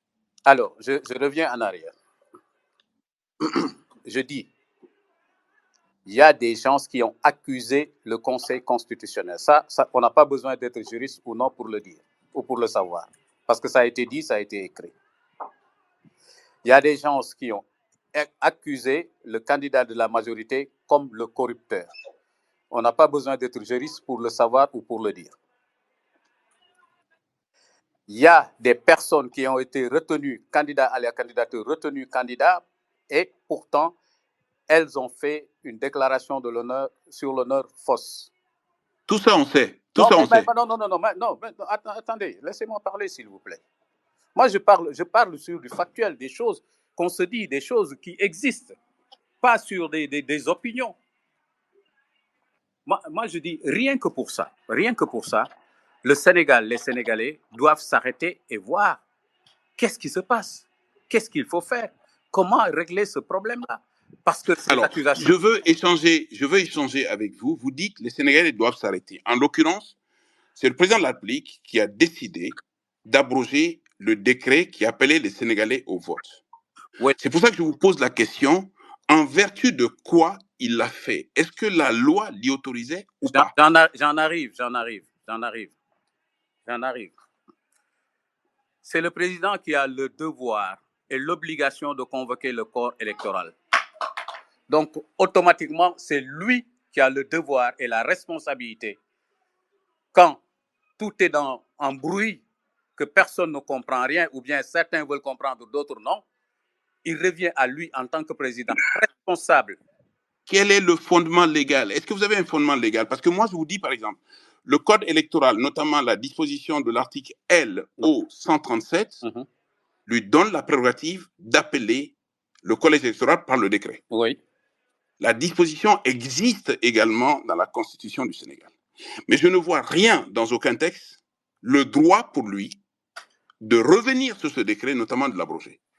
Est-ce que vous avez un texte qui le lui permet? Non, je n'ai pas besoin d'aller chercher un texte par-ci ou par-là. Mais s'il vous plaît, on n'a pas besoin d'aller chercher un texte par-ci ou par-là. On est quand même en matière électorale, c'est lourdement réglementé, mon cher ami. Oui, mais maître, la sécurité, la stabilité, la paix dans ce pays prime sur tout. Prime sur tout. Non, attendez. Ce pays est un état de droit. Non, maître, désolé de le couper, c'est ça. Non, Galissa, non. Galissa, non, s'il vous plaît. Non, laissez Djibril Sène qui a la parole parler. Il a le droit de parler. Djibril Sène, allez-y. Donc, je disais que la paix, la sécurité, la stabilité de ce pays prime sur tout. Lui, en tant que président, est la première personne à lutter pour que cela soit. Et dans un processus électoral qui commence et que les uns s'accusent les autres et que personne ne comprend plus rien, ça veut dire que nous allons directement dans le mur à l'issue des élections. À l'issue des élections, nous risquons d'être devant des résultats qui seront contestés. Et des résultats contestés suite à une élection dans un pays, c'est probable qu'il y ait conflit. Et ce conflit-là sera un conflit entre les populations qui peut nous amener à une guerre civile. Très bien, que Dieu nous en garde. Ça, nous ne pouvons pas l'engager et nous ne pouvons pas l'accepter. Que Dieu nous en garde. Bon, donc, très bien. Le président n'a pas intérêt à faire un coup d'État constitutionnel pour ce qui est prévu. Et deux, il a le droit d'abroger le décret et d'arrêter le système électoral. Il y a beaucoup de problèmes qui font que lui, le responsable de la paix, de fonctionnement des constitutions, de fonctionnement des institutions, doit pouvoir tout faire pour que les institutions fonctionnent normalement. Le Conseil constitutionnel a des problèmes, l'Assemblée nationale et le Conseil constitutionnel ont des difficultés. Lui, il doit régler cette situation. Et comment régler cette situation? C'est de tout arrêter. Très bien. Vous avez dit ça... En arrêtant tout. Mais attendez, maître. En arrêtant tout. Non, mais vous avez dit parce qu'il y en a d'autres qui veulent parler. On a compris qu'il a le droit de tout arrêter au nom de la paix. Le Galissa a parlé plus que je n'ai fait encore. Ben écoutez, c'est moi qui ai la police, s'il vous plaît. Le monsieur Galissa, mon frère. Non, Non. Djibril Sen, c'est moi qui ai la police. Quand vous répétez les mêmes choses, je suis obligé d'avancer. Non, c'est pas juste, c'est pas démocratique là. Oui, mais alors merci pour me rappeler la démocratie. Maître, là, je proteste. Oui, non, ne protestez pas. Donc, concluez, s'il vous plaît, parce qu'il y a énormément de personnes qui ont abondé dans le même sens. Il y a une seule personne qui soulève une voix discordante et vous l'arrêtez. Là, je proteste. C'est moi qui suis allé vous chercher au milieu de 10. Je quitte. Oui, mais alors quittez si vous voulez. C'est moi qui suis allé vous chercher au milieu de 20 autres alors que vous ne devez pas parler. Alors, il y en a encore d'autres qui ont les mêmes opinions que vous. J'ai demandé justement au docteur Ibrahim Mendy également de remonter parce que je sais les opinions qu'ils défendent. Donc, n'hésitez pas. On n'est pas ici dans une position unilatéraliste ou unijambiste. Hein. Je constate simplement que vous avancez des choses pour lesquelles vous n'avez absolument aucun argument et vous sortez du space pour ça. Et c'est pas grave. Président Robert Dossou, vous avez entendu quelques opinions. Qu'est-ce que cela... Oui, j'ai bien entendu. J'ai très, très bien entendu. Je commencerai par Monsieur Djibril Sen. Je suis heureux de vous entendre. J'ai apprécié tout ce que vous avez dit. C'est dans votre conviction. Mais allez rechercher. Quel est l'intérêt personnel de quelqu'un qui fait un coup d'État? Eh bien, c'est une gageure que je me garde de rechercher. Moi, je constate les faits. Il a fait telle chose, je confronte aux règles de droit qui gouvernent les réactions à opposer aux faits. Ensuite, vous dites que vous allez sur des choses factuelles. Mais les faits, est-ce que les faits sont avérés? Est-ce que les faits sont avérés? J'ai été président de la Cour constitutionnelle du Bénin. Lors des élections, de l'élection présidentielle de 2011, on m'a expressément accusé d'avoir encaissé pour les uns 6 milliards et pour d'autres 11 milliards des mains du président Yahi Boni. Mais je ne me suis pas ému de cela du tout et ça n'a pas empêché la Cour constitutionnelle d'aller jusqu'au bout. Il ne suffit pas que quelqu'un accuse. On accuse pour qu'on prenne des décisions. Ça, c'est inadmissible. Inadmissible, la présomption d'innocence. Il ne suffit pas d'accuser les membres respectables d'une organisation, non moins d'un organe non moins respectable, les accuser et puis aller, on décide. Ça, vous appelez ça comment? C'est du droit? C'est du droit? Vous dites qu'il n'est pas besoin d'aller chercher un texte. Mais qu'est-ce qui régule une société? C'est les textes de loi. Ce sont les textes. Et vous supposez qu'on va aller aux élections qui seront contestées. Mais savez-vous, je dois vous dire une chose. Lorsque un candidat a fait un faux et sa candidature a été admise et qu'il a été élu, que le faux s'est révélé après son élection et son installation même dans la fonction, il peut être destitué. C'est arrivé au Bénin. Un député qui n'a pas rempli les conditions, qui s'est fait élire et qui a été proclamé élu et qui a été siégé au Parlement, a même présidé le bureau provisoire du Parlement et la décision de la Cour constitutionnelle est tombée, son élection a été invalidée. Il est sorti du Parlement. Mais tout ça, c'est la juridiction chargée du contentieux de cette élection, seule a le pouvoir d'examiner les situations et d'ordonner des circonstances exceptionnelles pour soit la date ou soit. C'est arrivé un peu partout où les cours constitutionnels, les juridictions constitutionnelles ont modifié. Mais sachez, monsieur, que c'est le droit qui permet de réguler et qui permet d'éviter l'arbitraire. Ceci dit, je voudrais remercier le professeur Jean-Louis Correa d'avoir terminé son intervention par un appel à tous les compatriotes africains. Parce que ce qui se passe aujourd'hui au Sénégal nous concerne tous. Et je m'inquiète que les instruments de la CEDEAO, et je dis et je déclare que la CEDEAO est la communauté économique régionale la plus avancée au sein de l'Union africaine. La CEDEAO, malgré ses faiblesses, est l'organisation la plus avancée. Et cette organisation a conféré le statut de citoyen à tous les citoyens des États membres de la CEDEAO. Ce qui fait que, pour la bonne santé de la CEDEAO, la paix au sein de notre espace d'intégration, si des choses de ce genre, de ce qui se passe aujourd'hui au Sénégal, arrivent quelque part, ça nous concerne. Et d'ailleurs, des débats ont eu lieu. Des débats avaient eu lieu à la fin des années 80, début 90, au sein de la CEDEAO, au sujet de l'alerte précoce.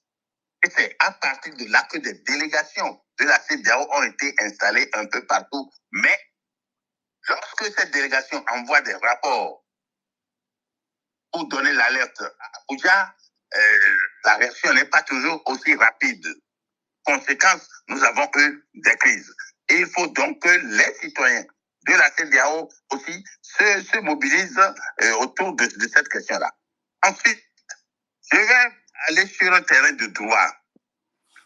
Il y a une opinion qui soutient que le décret du président sénégalais abrogeant le premier décret ayant convoqué le corps électoral, que ce décret pourrait être un acte de gouvernement. L'acte de gouvernement n'existe plus. Dans la doctrine juridique aujourd'hui, ça a été complètement supprimé, ça a disparu dans la France où nous avons de qui nous avons tenu notre système. À cause de deux choses essentielles.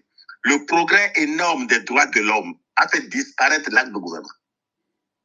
Deuxièmement, les règles de gouvernance qui mettent en prominence la transparence et qui ont augmenté également la concertation. Et je dois vous dire ceci. Rappelez l'article 2.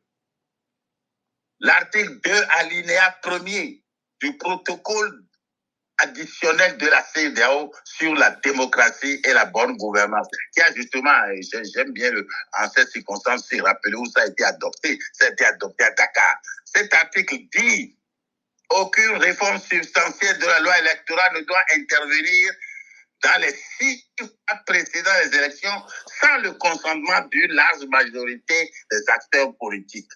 Alors, on ne peut pas modifier le jeu qui est déjà engagé, enclenché en cours de jeu. Et ça, ce n'est pas bien. Enfin, la loi constitutionnelle, il y a aussi une doctrine là-dessus qui est partagée. Est-ce que la loi a été soumise au référendum? Lorsque c'est au Parlement, après que on ait expulsé un groupe de députés, que la loi a été votée, elle est sujette à caution et peut très bien être sanctionnée par la juridiction constitutionnelle. Et pour Madame Mariam, je vous remercie. La déclaration des États de l'AES, pour moi, c'est une déclaration, un système qui a été mis en place pour se protéger, justifier le push, parce que ce n'est pas pour constituer une nouvelle organisation qu'ils ont fait le push. Chacun a fait son push pour des raisons qui lui sont propres.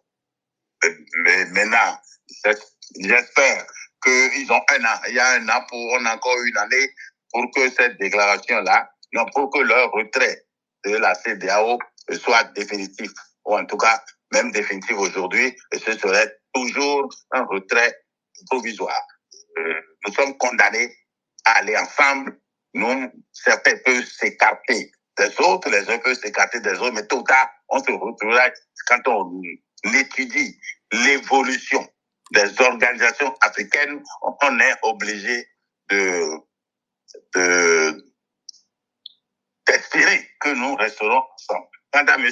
Lansana, je vous remercie. Et oui, nous sommes un certain nombre à avoir constaté le recul du Sénégal depuis quelque temps. Et j'ai moi-même participé à la signature d'une pétition il y a un an, je crois. Donc, ça descendait doucement, la démocratie sénégalaise. Et puis, bon, maintenant, c'est la goutte d'eau qui fait déborder le âge. Quant à notre ami Galissa, je le remercie. Je crois que il a bien fait. On n'a jamais eu ou constaté autant de détenus, de prisonniers politiques au Sénégal que ce que nous voyons ces dernières années. Alors, ceci dit, moi, je pense qu'il faut qu'on se mobilise effectivement. L'appel du professeur Correa doit être entendu.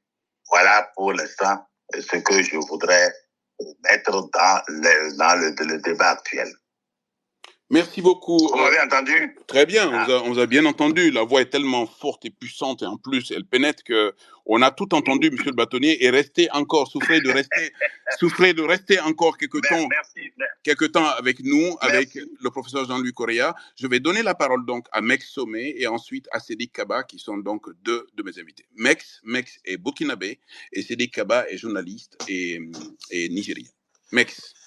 Bonsoir tout le monde et merci beaucoup alors je ne sais pas si c'est maître ou professeur Dosso et Correa qui ont fait des exposés vraiment très didactiques. Mec, ta voix nazie, est-ce que tu as un souci de connexion? Non, pas du tout.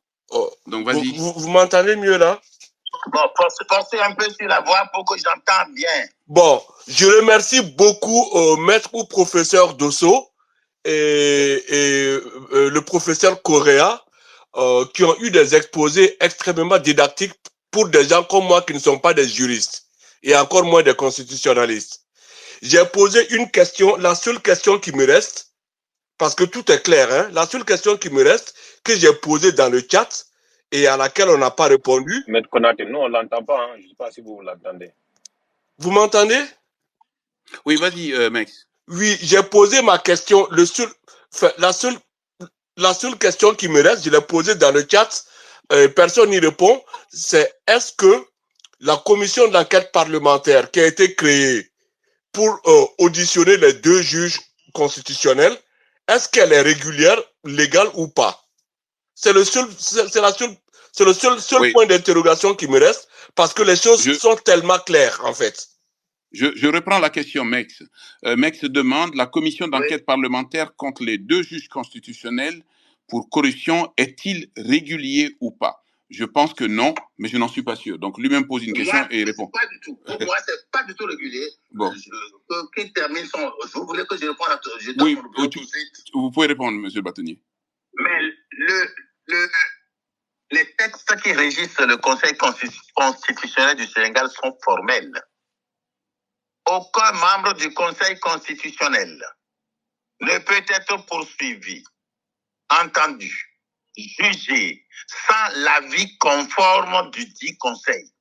Il est bien entendu que si un ou deux membres du dit Conseil sont concernés, eux ne vont pas participer à la session du Conseil qui va délibérer sur cette question-là dont ils sont accusés.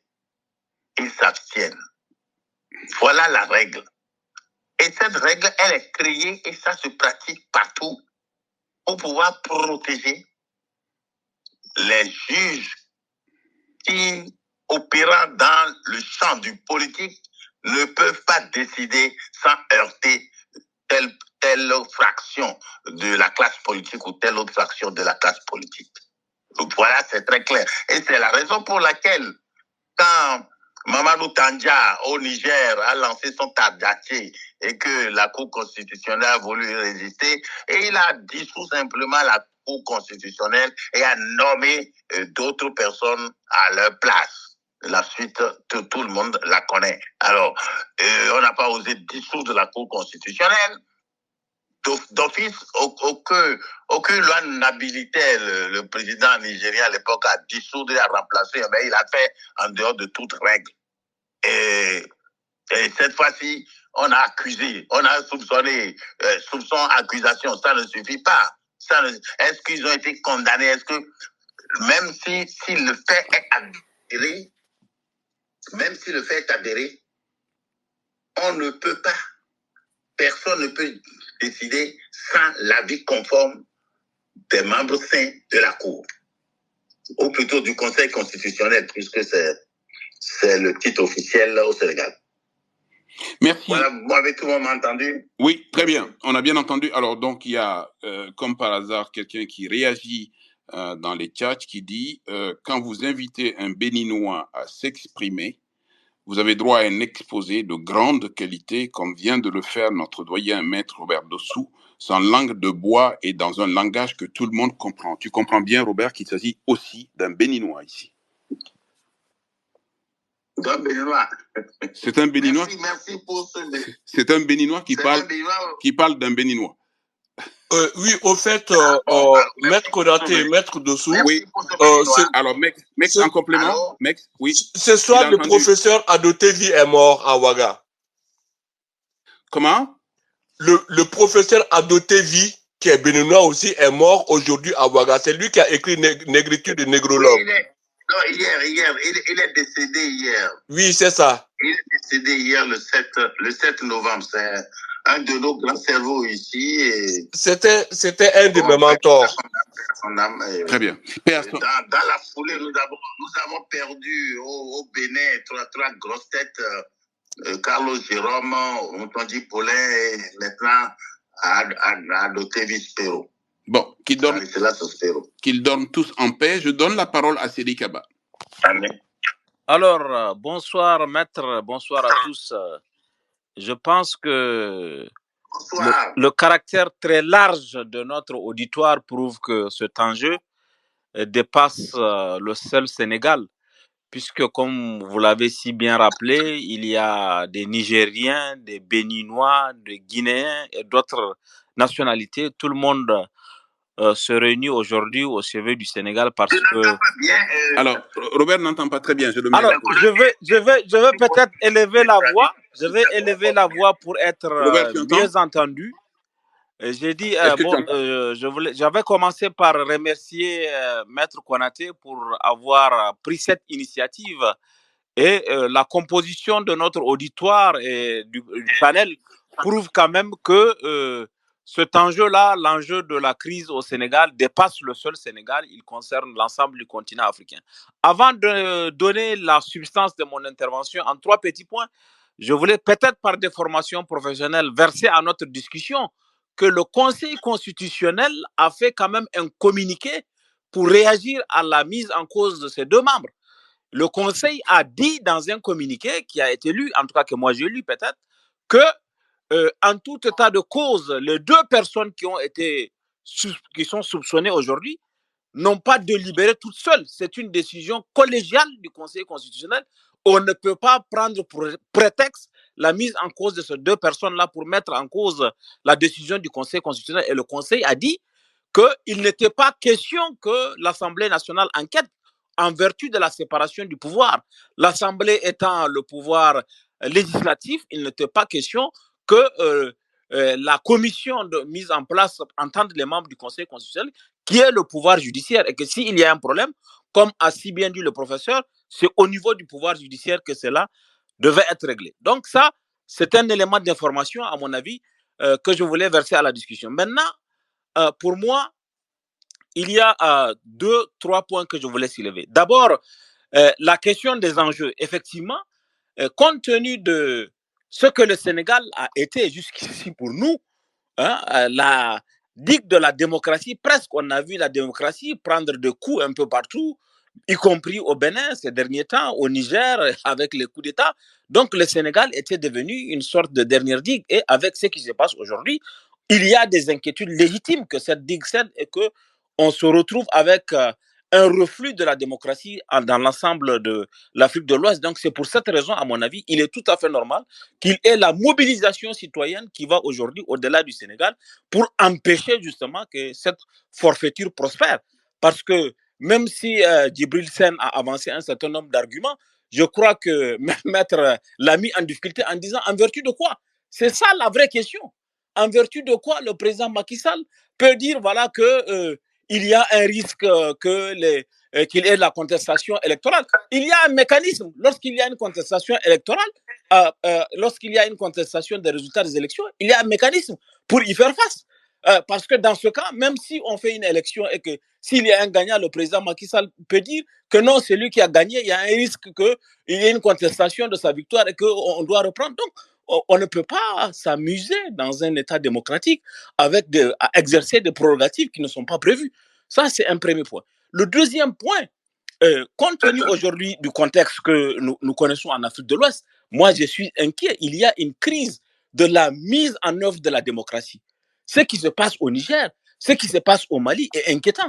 Lorsque dans des pays comme le Mali, où en 1991, plus de 150 personnes ont été tuées pour asseoir la démocratie et qu'on voit aujourd'hui des gens applaudir de coups d'État.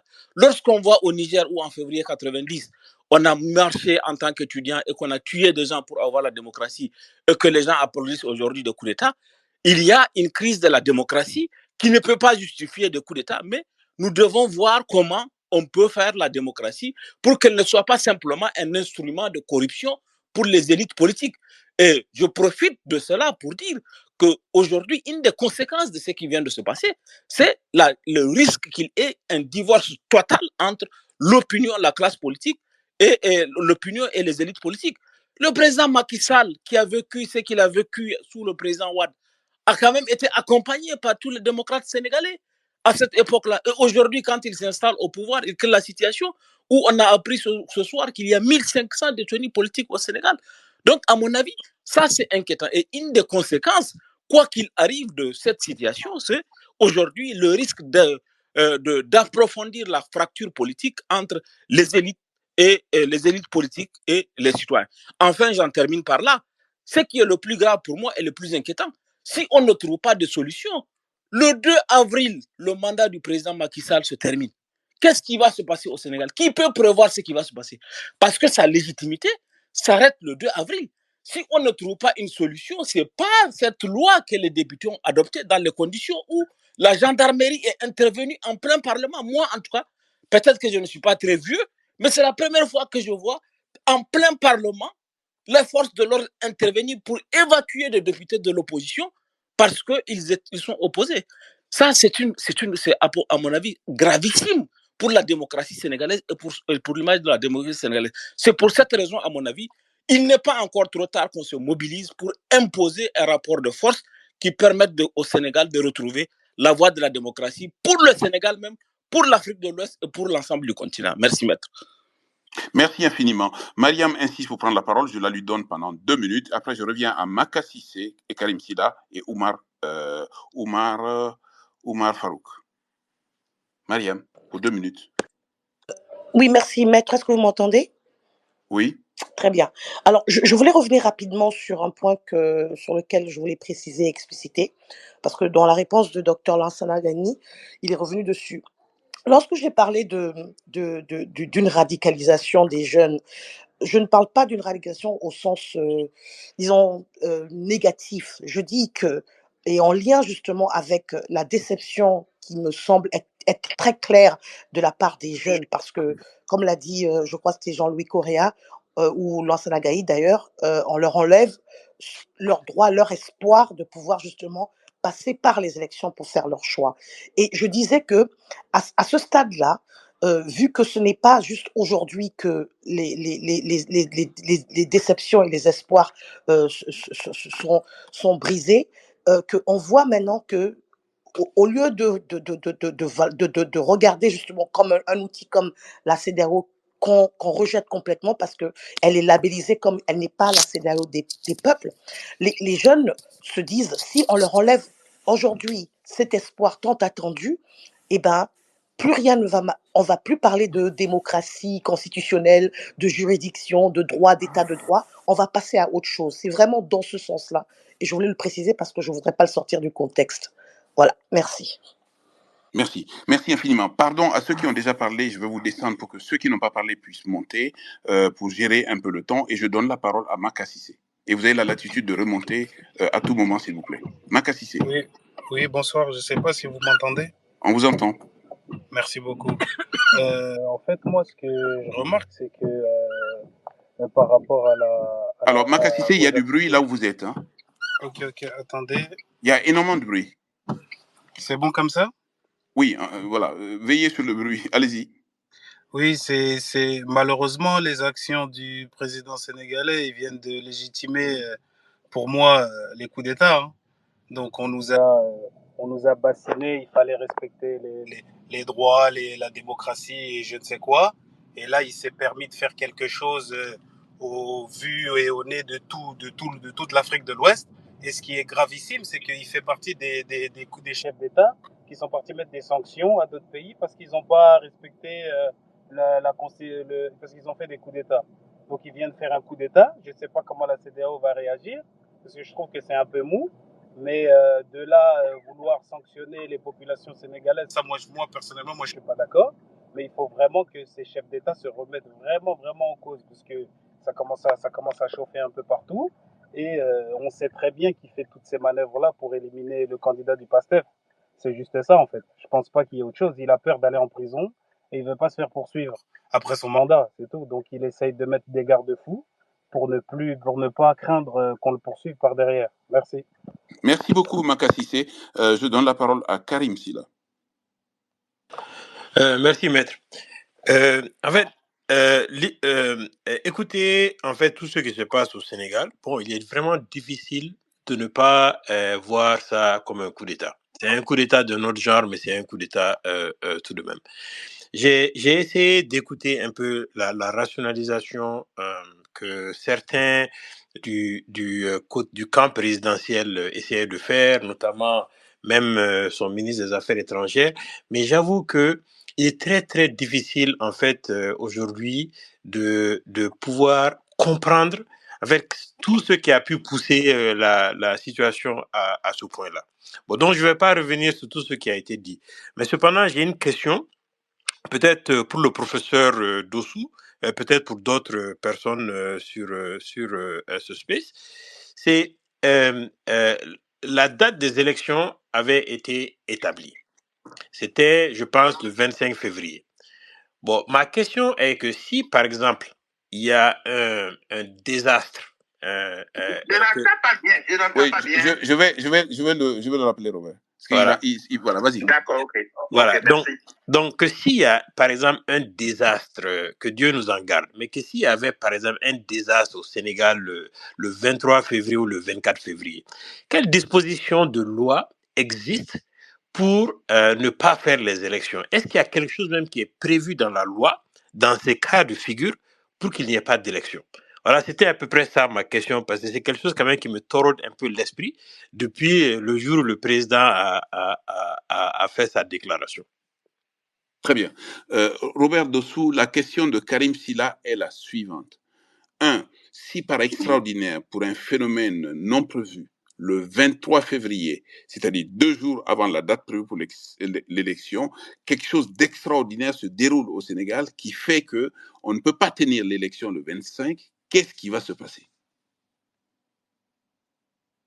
J'en ai parlé tout à l'heure. J'ai dit que si quelque chose d'extraordinaire se produit, survient, c'est un fait imprévu, eh bien, ce fait doit être déféré au Conseil constitutionnel qui va l'examiner et va délibérer sur la situation. C'est comme ça que ça se fait. Et quand on regarde tous les articles de la Constitution, en cas d'empêchement, ceci, cela, eh bien, les articles, vous voyez, par exemple, l'article 29 de la Constitution sénégalaise, c'est le Conseil constitutionnel. Et dans d'autres dispositions aussi, quand il y a des difficultés, c'est le Conseil constitutionnel. Donc, voilà. En l'occurrence, Robert, à partir du moment où... Même si c'est la veille, même si c'est la veille du vote, oui, on saisit le Conseil constitutionnel. Je précise ma question, ça va vous permettre donc de rebondir là-dessus. À partir du moment où le décret qui installe l'élection par le collège électoral est pris, tout le monde perd la main de l'élection présidentielle au seul profit du Conseil constitutionnel. Attends. Oui, à partir du moment où le décret est pris. Où le décret a convoqué le corps électoral. Oui. Pour modifier ce décret, il faut saisir le Conseil constitutionnel. Qui est le seul maître à bord pour la régulation. Ah oui, à partir de ce moment, c'est fini. Le chef d'État, il a perdu la main parce qu'il a le pouvoir de convoquer, mais il n'a pas la fantaisie de modifier son décret comme il entend. Je vais vous faire répéter ça encore. Il a le pouvoir de prendre le décret, mais il n'a pas la fantaisie de modifier. Il a le pouvoir de prendre, c'est sa prérogative, oui, de fixer la date de l'élection et de prendre le décret convoquant le collège, le corps électoral. Oui. Mais une fois qu'il a pris ce décret, il n'a plus le droit de bouger ce décret à sa fantaisie. Non. Très bien. S'il y a des raisons pour modifier le décret, il saisit le Conseil constitutionnel. Qui est le seul organe compétent en matière d'élection présidentielle. Exactement. Merci beaucoup, vraiment. Merci beaucoup, voilà, professeur de l'éclairage. Parce que c'était le sens de la question de Karim. Voilà. Quoi qu'il advienne, parce que le droit ne peut pas tout prévoir, même dans l'hypothèse de l'imprévu, il incombe à personne, ni à rien qu'au seul Conseil constitutionnel, éventuellement de faire les constatations, éventuellement de tirer les conséquences, à savoir que le Conseil constitutionnel est habilité pour suspendre la date, pour proroger la date, pour fixer une nouvelle date.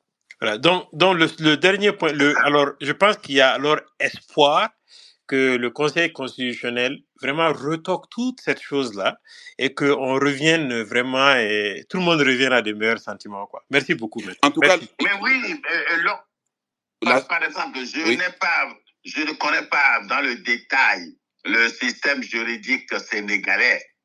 Mais moi, je vous dis ici que si c'est au Bénin, ce décret-là est contraire à la Constitution et donc c'est le Conseil constitutionnel qui va l'annuler, statuer dessus.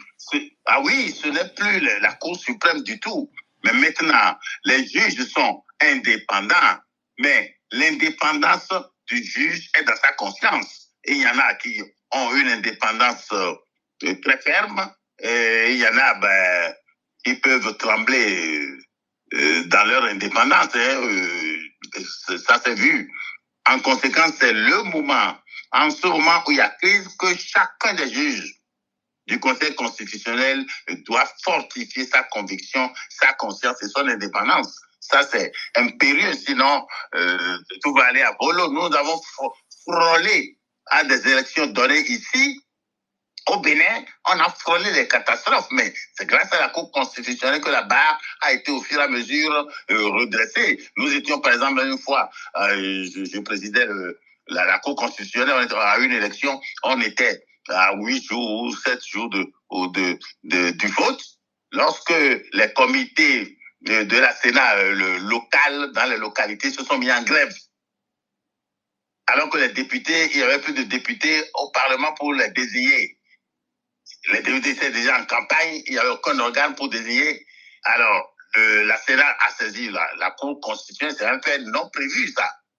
Et la Cour constitutionnelle du Bénin a habilité la Sénat à remplacer automatiquement les intéressés s'ils ne reprennent pas le travail dans les 24 heures. Mais ils ont tous repris le travail et l'élection s'est passée. Voilà un cas où la juridiction constitutionnelle supplée à un vide parce que la loi ne peut jamais tout prévoir. Jamais. Les turpitudes humaines sont incommensurables, illimitées et donc le génie revient au juge constitutionnel. Robert Dossou, est-ce que vous avez déjà rencontré une hypothèse de décret abrogé? Ou est-ce que vous en avez entendu parler, ou est-ce que vous l'avez rencontré en tant que président? Non, c'est explicitement dit prévu dans la Constitution béninoise. Il ne peut pas. L'article 4 de la Constitution du Bénin dit que tout citoyen peut déférer une loi, un acte réglementaire devant le Conseil constitutionnel. Tout acte qui est contraire à la Constitution, même un fait contraire à la Constitution. Très bien. Parce que on a Donc c'est très large chez nous. On a la Cour constitutionnelle la plus large, c'est le Bénin. J'ai dit, on a la Cour constitutionnelle qui a la compétence la plus large au Bénin, parce que même si on n'est pas content d'un arbre qui gêne un passage, ça peut faire l'objet d'une contestation devant le juge constitutionnel. Mais tout à fait. Et le citoyen peut le faire par deux voies, soit en saisissant directement la Cour, soit en élevant une exception d'inconstitutionnalité dans un procès où on veut lui appliquer une règle que le citoyen trouve contraire à la Constitution. Très bien. Oumar Farouk. C'est-à-dire une exception directe. Oui, tout à fait. Oumar Farouk.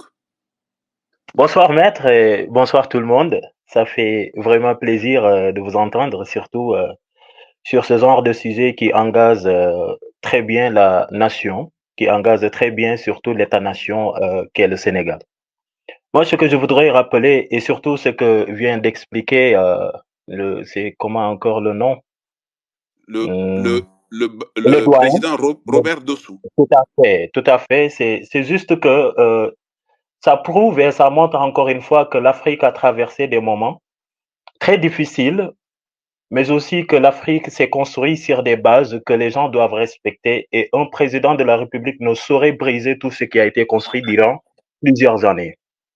La constitution du Sénégal s'est vue en quelque sorte, je dirais, modifiée 3 fois. Donc, on a une constitution de 60, 63 et 2001. Donc, Macky, qui en 2016 avait engagé et même dépensé plusieurs milliards pour que cette constitution soit modifiée en quelque sorte avec des articles qui sont très précis par rapport aujourd'hui à la supériorité de la Cour constitutionnelle, s'est vu aujourd'hui, encore une fois, de passage, prendre une initiative qui frappe et qui heurte la réputation d'un pays qui jadis était considéré quand même comme un pilier de la démocratie africaine.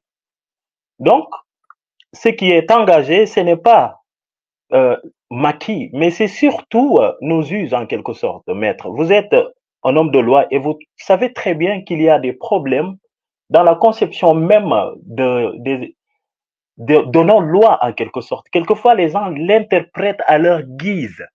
Et c'est ce qui décourage la plupart des jeunes comme nous, qui sommes aujourd'hui des jeunes journalistes et qui veulent que les choses de la façon la plus sérieuse et la plus rigoureuse.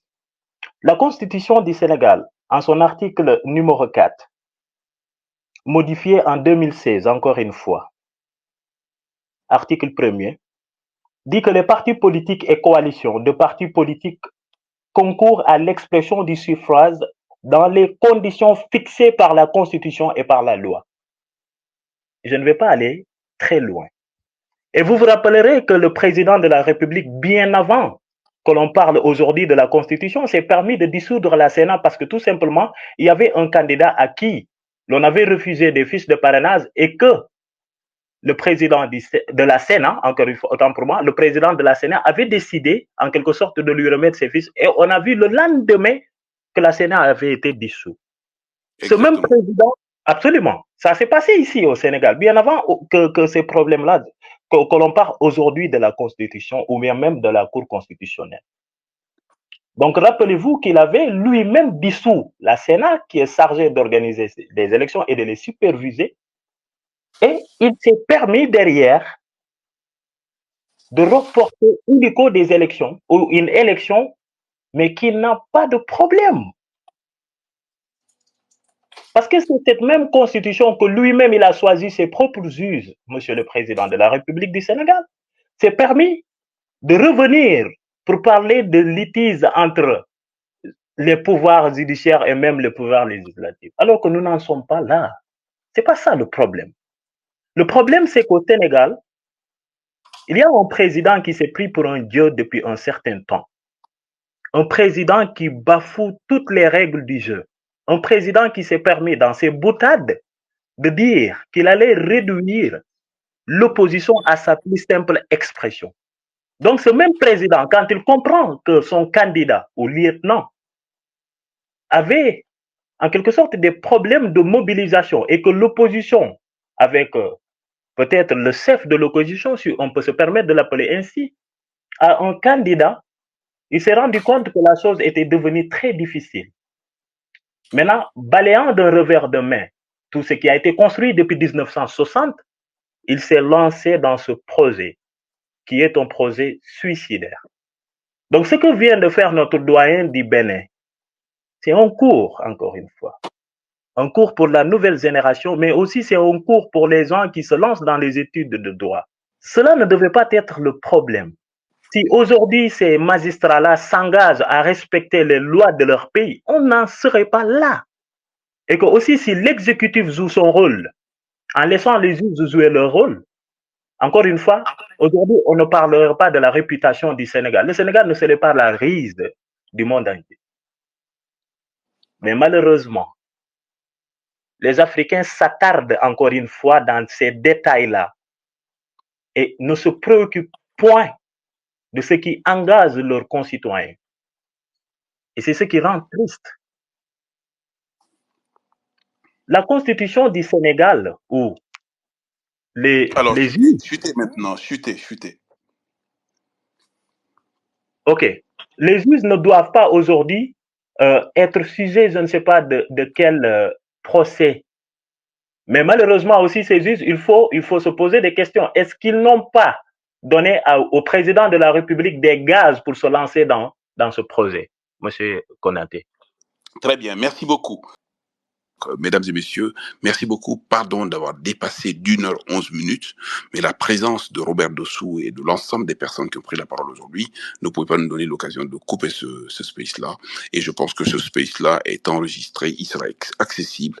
Et n'oubliez pas également que demain, on aura un space spécial en solidarité avec le peuple du Sénégal parce qu'on l'avait promis. Voilà. C'est Robert qui a commandé ce space-là et Robert était là et on était ravis de l'entendre et ainsi que tout le monde. Merci Jean-François Akadi également, que je n'ai pas salué davantage. Merci à Karim Silla et merci à toutes les personnes. Il y en a une qui œuvre pour la réussite de tous ces spaces-là que je ne cite pas souvent. C'est Irène Anastasie, qui est camerounaise, qui est mon assistante justement pour tout ce qui concerne le space. Et Irène ne me connaît ni Dana ni Dev. Irène n'est pas payée et Irène a un engagement vis-à-vis des débats de Cité MKO. Et voilà, je voudrais vraiment exceptionnellement la saluer aujourd'hui pour lui dire merci. Elle est en train de travailler sur le new look de débat de Cité MKO qui va donc commencer à sortir à partir du 18 février où on va avoir donc un gros space justement sur le football business, le football développement et le football sport. Merci, à demain pour la solidarité avec le peuple du Sénégal. Dormez tous bien là où vous êtes, réveillez tous en paix et battez-vous pour l'Afrique et faites barrage à ceux qui veulent aujourd'hui anéantir le Sénégal. Nous espérons que cet épisode vous a plu. Si c'est le cas, nous vous invitons à vous abonner à notre podcast et à nous suivre sur Twitter et nos réseaux en général, ainsi que sur d'autres plateformes pour rester informés des prochains débats en live et des épisodes à venir. N'hésitez pas à partager votre avis sur l'épisode. Nous sommes toujours reconnaissants lorsque vous vous exprimez.